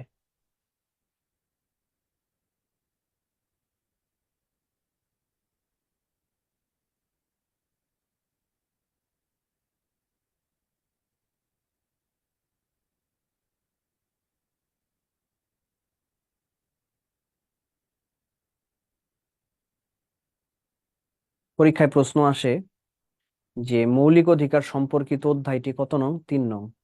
সবচেয়ে বেশি অনুচ্ছেদ আছে কত নং অধ্যায়? উত্তরটা হচ্ছে 5 নং, 29টা অনুচ্ছেদ, 65 থেকে 93। নির্বাচন কমিশন সম্পর্কে বলা আছে 7ম অধ্যায়। এরপরে 10ম অধ্যায়ের বিষয়বস্তু কি? উত্তরটা হচ্ছে সংবিধান সংশোধন। রাষ্ট্র পরিচালনার মূলনীতি সম্পর্কে কয় নাম্বার অধ্যায় বলা আছে? 2 নাম্বার অধ্যায়। চতুর্থ অধ্যায়ের বিষয়বস্তু কি? নির্বাহী বিভাগ। এইভাবে বিভিন্ন ভাবে পরীক্ষায় কিন্তু প্রশ্ন চলে আসবে। হ্যাঁ, পেজ সংখ্যাগুলো সহ মুখস্থ করতে হবে। পেজ সংখ্যা না তো, এগুলি অনুচ্ছেদ সংখ্যা। অনুচ্ছেদ সংখ্যা, অনুচ্ছেদ মানে প্রজাতন্ত্রে অনুচ্ছেদ আছে কয়টা, রাষ্ট্র পরিচালনায় কয়টা, এগুলি সব মনে রাখবেন। এগুলো জেনে যাবেন ইভেনচুয়ালি, আলোচনা করতে করতে বা আস্তে আস্তে জেনে যাবেন।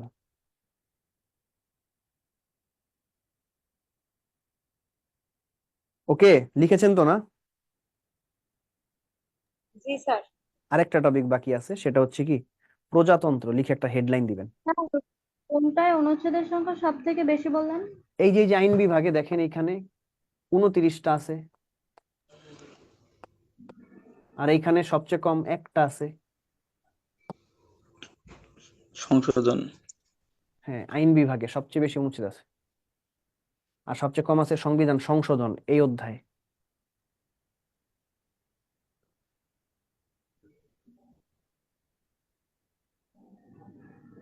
ওকে, লিখছেন তো না? জি স্যার। পরের টপিকের নাম হচ্ছে প্রজাতন্ত্র। স্যার, এই যে জি, 153টা অনুচ্ছেদ আছে এবং প্রত্যেক অনুচ্ছেদে কি কি আছে ওইটা কি পুরোটাই কি একদম মুখস্থ রাখা লাগবে স্যার? আমি যতটুকু পড়াবো ততটুকু মুখস্থ রাখবেন, ঠিক আছে? ঠিক আগামী আছে। 2টা ক্লাস পর্যন্ত, মানে টোটাল 3টা ক্লাস না, জি স্যার। সম্ভবত আমার আগামীকাল একটা ক্লাস আছে, আরেকটা ক্লাস আছে স্যার হচ্ছে আগামীকালকে আছে। 8 তারিখে। 8 তারিখে আমার ক্লাস। আজকে সহ যে জিনিসগুলি আমি পড়াবো না, আপনি শুধু ওগুলি মুখস্থ রাখলেই চলবে। হ্যাঁ, থ্যাংক ইউ স্যার। ওয়েলকাম। অনুচ্ছেদ তো অনেক স্যার, সবগুলো পড়লে একদিক দিয়ে পড়লে আরেক দিক দিয়ে ভুলে যাওয়া লাগে স্যার, আমিও এই জন্য। মোটামুটি 100 থেকে 110টা অনুচ্ছেদ আপনাকে দিয়ে পড়াবো, নো টেনশন। ওগুলি ভালো মতো পড়বেন, ওগুলি বারবার রিভিশন দিবেন। ওকে, ঠিক আছে sir, thank you sir. Okay, welcome. Sir রিটেনের জন্য স্যার? এখানে রিটেন না, প্রিলির জন্য। রিটেনের জন্য তো আবার ব্যাখ্যা সহ আলোচনা, ওইটা আবার অন্য জিনিস। আপাতত আপনি প্রিলির জন্য চিন্তা করেন। আমি মৌলিক কথাগুলি না আমি বলে আমি কিন্তু আলোচনা করব, যেমন আমি প্রিলির জন্য যতটুকু দরকার ওটা বোর্ডে লিখবো, আর বাকি জিনিসগুলি আমি আলোচনা করব। আপনি দরকার হলে ক্লাস করার পরে আবার ক্লাসটা শুনবেন, ঠিক আছে? তাহলে আপনার উপকার হবে। আর জানি কি বলতেছিলেন? স্যার এখানে যে প্রজাতন্ত্র লেখা দেখলাম 1 থেকে 7, মানে হচ্ছে 1 থেকে 7 অনুচ্ছেদে হচ্ছে প্রজাতন্ত্র বলা হয়েছে। Exactly, exactly.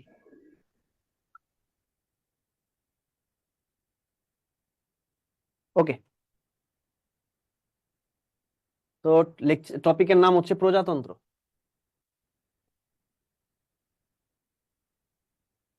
প্রথম অধ্যায় এটা সংবিধানের। আমরা অনুচ্ছেদ আকারে দেখব, ছোট ছকে। এক পাশে লিখবো নং,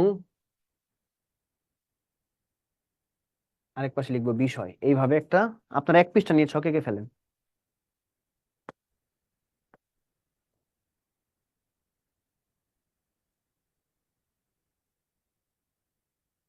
নং আর বিষয়। 1 নম্বর অনুচ্ছেদে বলা আছে প্রজাতন্ত্রের নাম।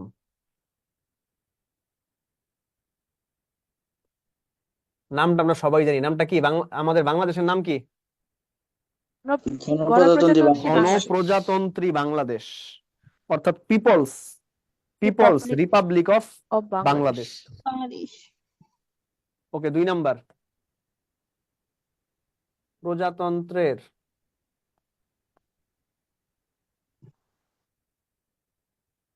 রাষ্ট্রীয় সীমানা।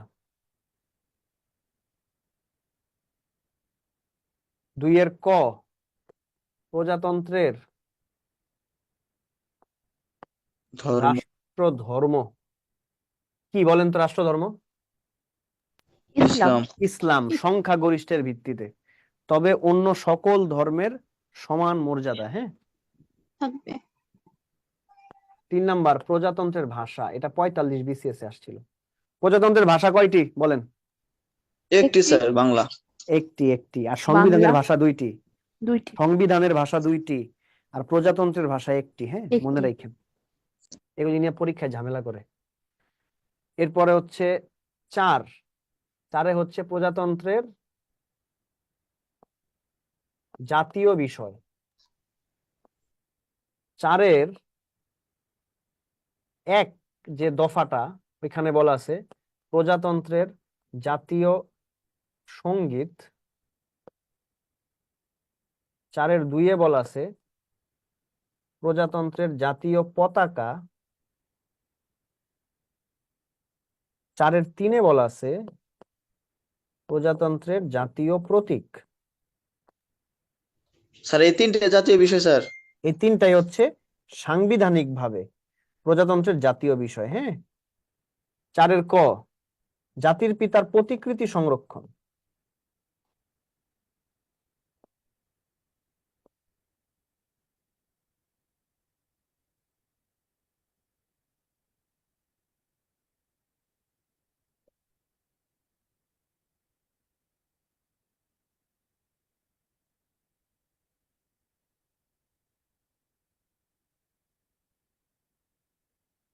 এরপরে লিখবেন 5 হচ্ছে প্রজাতন্ত্রের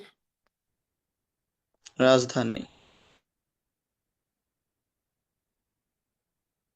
রাজধানী। এরপর লিখবেন 6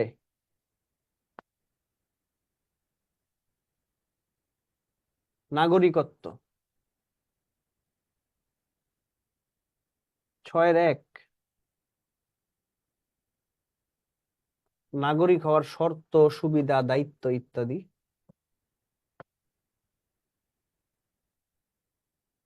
6 2 আমরা জাতি হিসাবে বাঙালি আর নাগরিক হিসাবে বাংলাদেশি।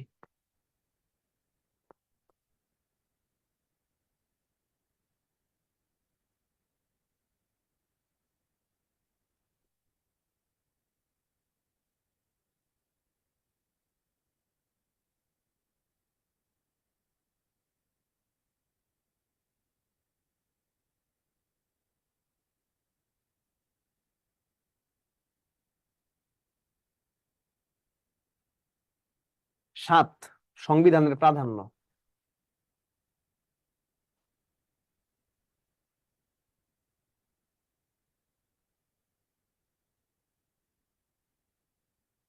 সাতের 1 জনগণ প্রজাতন্ত্রের সকল ক্ষমতার মালিক। ক্ষমতার মালিক। 7-এর 2 বলা আছে সংবিধান সকল আইনের ওপরে, অর্থাৎ সংবিধানের সাথে অসামঞ্জস্য আইন বাতিল।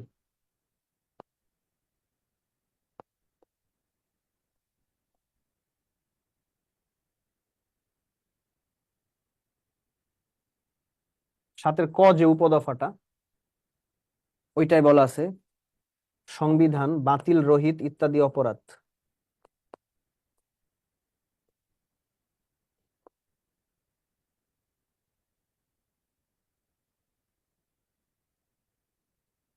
আর সাতের ক্ষয়ে বলা আছে সংবিধান এর মৌলিক বিষয়, যে 5টা মৌলিক বিষয় আমরা জানছিলাম,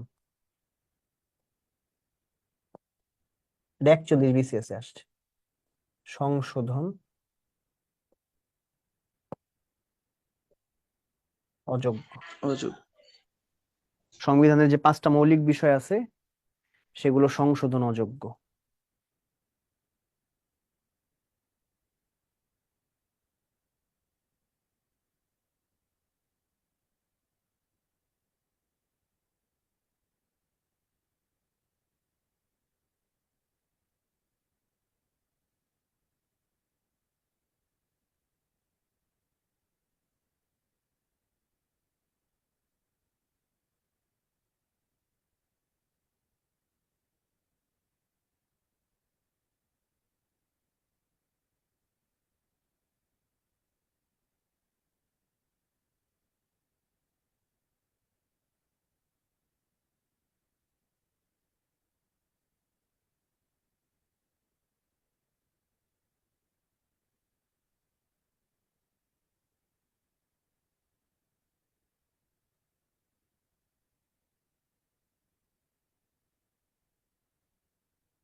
স্যার ওই যে একটা ভাষা, ওইটাকে বাংলা হবে?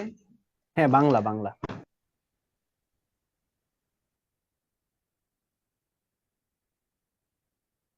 তাহলে দেখেন খুব ধারাবাহিক ভাবে প্রজাতন্ত্রের নাম গণপ্রজাতন্ত্রী Bangladesh, people's republic of Bangladesh, 1 number অনুচ্ছেদ।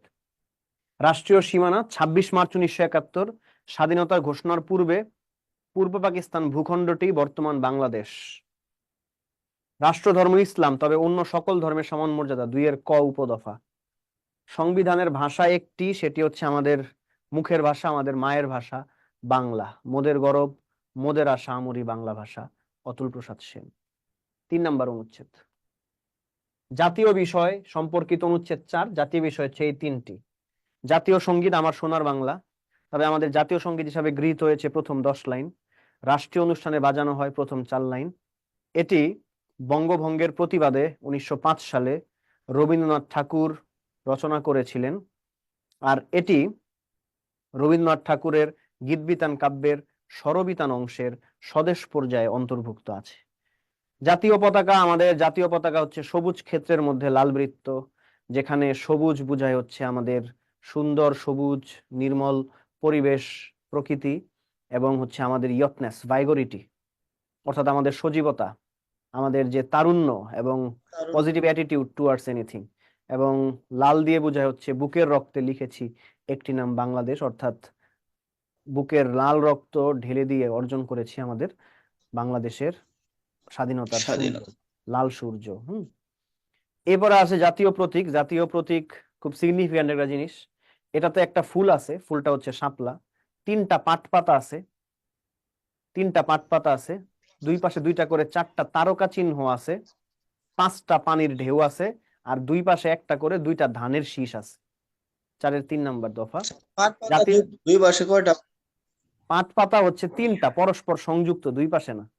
পাট পাতা 3টা, শাপলা ফুল 1টা, তারকা 4টা, ধানের শীষ 2টা, পানির ঢেউ 5টা। ধানের শীষ দুইটা জি স্যার জি হ্যাঁ স্যার। ধানের শীষ দুইটা, হ্যাঁ ওকে।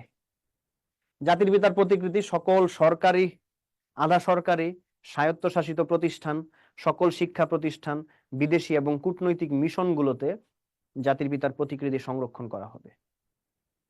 রাজধানী ঢাকা 5 নম্বর অনুচ্ছেদ। ঢাকা সর্বপ্রথম বাংলা রাজধানী হয় 1610 সালে। সুবেদার ইসলাম খান ঢাকাকে সর্বপ্রথম বাংলা রাজধানী হিসেবে পরিণত করেন। ঢাকা এই পর্যন্ত বাংলা রাজধানী হয় 5 বার। নাগরিকত্ব 6 নম্বর অনুচ্ছেদ। 6-এর 2-এ বলা আছে আমরা জাতি হিসাবে বাঙালি আর নাগরিক হিসাবে বাংলাদেশি। 7 নম্বর অনুচ্ছেদ সংবিধানের প্রাধান্য। 7-এর 1-এ বলা আছে জনগণ প্রজাতন্ত্রের সকল ক্ষমতার মালিক, এবং 7-এর 2-এ বলা আছে সংবিধানের অবস্থান, অর্থাৎ সংবিধান সকল আইনের উপরে অবস্থান করবে। 7-এর ক উপদফায় বলা আছে কেউ যদি সংবিধান তার নিজের ক্ষমতা প্রয়োগ করে বাতিল করতে চায়, রহিত করতে চায়, স্থগিত করতে চায়, তাহলে তার যে অপরাধটা হবে সেই অপরাধটা হবে ক্ষমার অযোগ্য। 7-এর খ উপদফায় বলা আছে সংবিধানের যে 5টা মৌলিক বিষয়, অর্থাৎ প্রস্তাবনা, প্রথম অধ্যায়, দ্বিতীয় অধ্যায়, তৃতীয় অধ্যায়, 150 নং অনুচ্ছেদ, এই 5টা মৌলিক বিষয় এগুলো সংশোধন অযোগ্য, সংশোধন করা যাবে না, 7-এর খ উপদফায় বলা আছে। স্যার 7-এর ক অপদফা যদি কেউ লঙ্ঘন করে দেয়, মহামান্য রাষ্ট্রপতি কি এই অপরাধের সাজা মওকুফ মহামান্য করতে পারবেন? রাষ্ট্রপতি যদি করে তারপরেও তার বিরুদ্ধে অভিশংসন আসবে, অভিশংসন করে জি স্যার। তার পদের অপসারণ হবে, এরপরে সে আমাদের মতো সাধারণ নাগরিক হয়ে যাবে না বলেন, তারপরে তার জি শাস্তি স্যার। হবে। ঠিক আছে, খুব ক্রিটিক্যাল কিন্তু স্যার এটা। আর পতাকার মধ্যে যে লাল বৃত্ত স্যার, ওটা কি সূর্যকে মিন করছে না ব্লাডকে মিন করছে স্যার? রক্তকে নির্দেশ করছে, মানে রক্তের মাধ্যমে আমরা যে বাংলার স্বাধীনতার সূর্যটা অর্জন করেছি ওইটা, হ্যাঁ, জি রক্তকে জি মেনশন স্যার। করছে। হুম? Thank you sir. এখন স্যার বলেন ওই আজকে পতাকা যা যা করছেন সম্পর্কে, পারবেন কিনা। স্যার পতাকা সম্পর্কে আরেকটু যদি ডিটেলস বলতেন, পতাকার ও, মধ্যে কি কি নির্দেশ করে? পতাকার মধ্যে ওই যে সবুজ ক্ষেত্রের মধ্যে লাল বৃত্ত, সবুজ নির্দেশ করে সবুজ অরণ্য, পরিবেশ, প্রকৃতি এবং আমাদের তারুণ্য, কারণ তারুণ্যের রং হচ্ছে সবুজ। ওকে, আর লাল Yes, নির্দেশ sir. করে আমাদের রক্তের মাধ্যমে অর্জিত স্বাধীনতা। লাল নির্দেশ করে রক্তের মাধ্যমে অর্জিত স্বাধীনতা।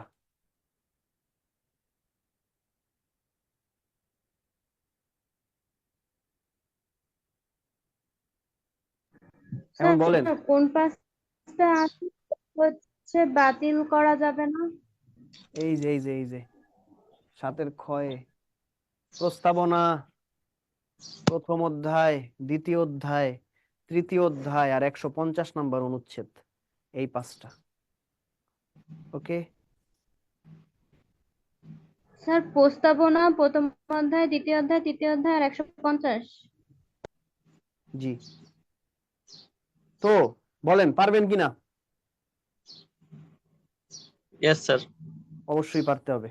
তো আজকের ক্লাসটা আমরা এখানেই শেষ করবো, হ্যাঁ। স্যার একটু কঠিন আছে। কঠিন না রে ভাই, আপনি পড়লেই সহজ হয়ে যাইব। দেখেন আপনি যা স্যার পারেন না, মানে আপনি এক্সাম হলে মনে করেন একটা সহজ জিনিস, আপনি এটা পড়েন নাই, এটা আপনার জন্য কঠিন। আপনি পড়ছেন মানে আপনার জন্য সহজ। কঠিন আর সহজ তো আমাদের নিজেদের বানানো জিনিস, সবকিছুই সহজ। পড়াশোনা আবার কঠিন হয় নাকি? ওকে, তাহলে আমরা আজকের মতো বিদায় নিই। স্যার জি বলেন। স্যার লেকচার 2 থেকে কি আমি একটা কোশ্চেন করতে পারবো? অবশ্যই পারবেন, কেন পারবেন না। স্যার স্যার আমি তো রিসেন্ট অ্যাডমিট হয়েছি এজন্য। হ্যাঁ হ্যাঁ অবশ্যই।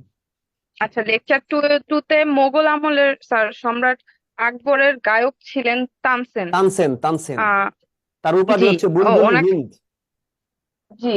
আবার জি আমরা লেকচার 1 একটা পড়েছিলাম, এটা হচ্ছে যে ওই যে দিল্লি সালতানাতের আমির গিয়াসউদ্দিন খসরু। জি জি। আমির খসরুকে বলা হয় ভারতের তোতা পাখি, ঠিক আছে। এই ভারতের তোতা পাখি, এটা বইয়ে আমি দেখেছি যে বুলবুলি হিন্দি বলেছে। ভুল তো আছে, একটু ঠিক করে নিয়েন, ভুল আছে, হ্যাঁ। এই কোশ্চেনটা ভুল হবে এটা। কোন একটা ব্রাঞ্চে আমার জিজ্ঞেস করছিল, ওটার মধ্যে ভুল আছে, হ্যাঁ। যেভাবে আপনি যদি খাতায় বলে লিখছেন বুলবুলি হিন্দ কাকে মানে কাকে তাহলে বলে, উত্তর হবে তানসেনই তানসেন, আনসার। তানসেন। আচ্ছা আর তোতা আচ্ছা পাখি বললে উত্তর হবে আমির খসরু, ঠিক আছে ঠিক আছে। Thank you. ভারতের তো স্যার ওকে, আল্লাহ 7-এর হাফেজ। ক সংবিধান বাতিল রহিত করে টুকি। অপরাধ, এগুলি করলে অপরাধ হবে, ক্ষমার অযোগ্য অপরাধ হবে, হ্যাঁ।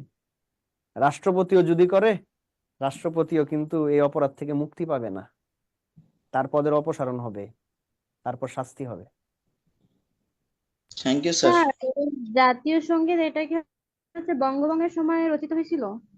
1905 সালে জাতীয় সঙ্গীত আমার সোনার বাংলা আমি তোমায় ভালোবাসি, গগন হরকরার একটা গান আছে, কোথায় গেল পাবো তারে, এই গানের সুর নকল করে বা সুরের অনুকরণে এই জাতীয় সঙ্গীতটা। হ্যাঁ, thank you sir. Thank you for welcome. Today. আসসালামু আলাইকুম, বিদায়। আসসালামু আলাইকুম স্যার। ওয়ালাইকুম থ্যাংক ইউ আসসালাম, sir. Welcome, thank you sir. Welcome.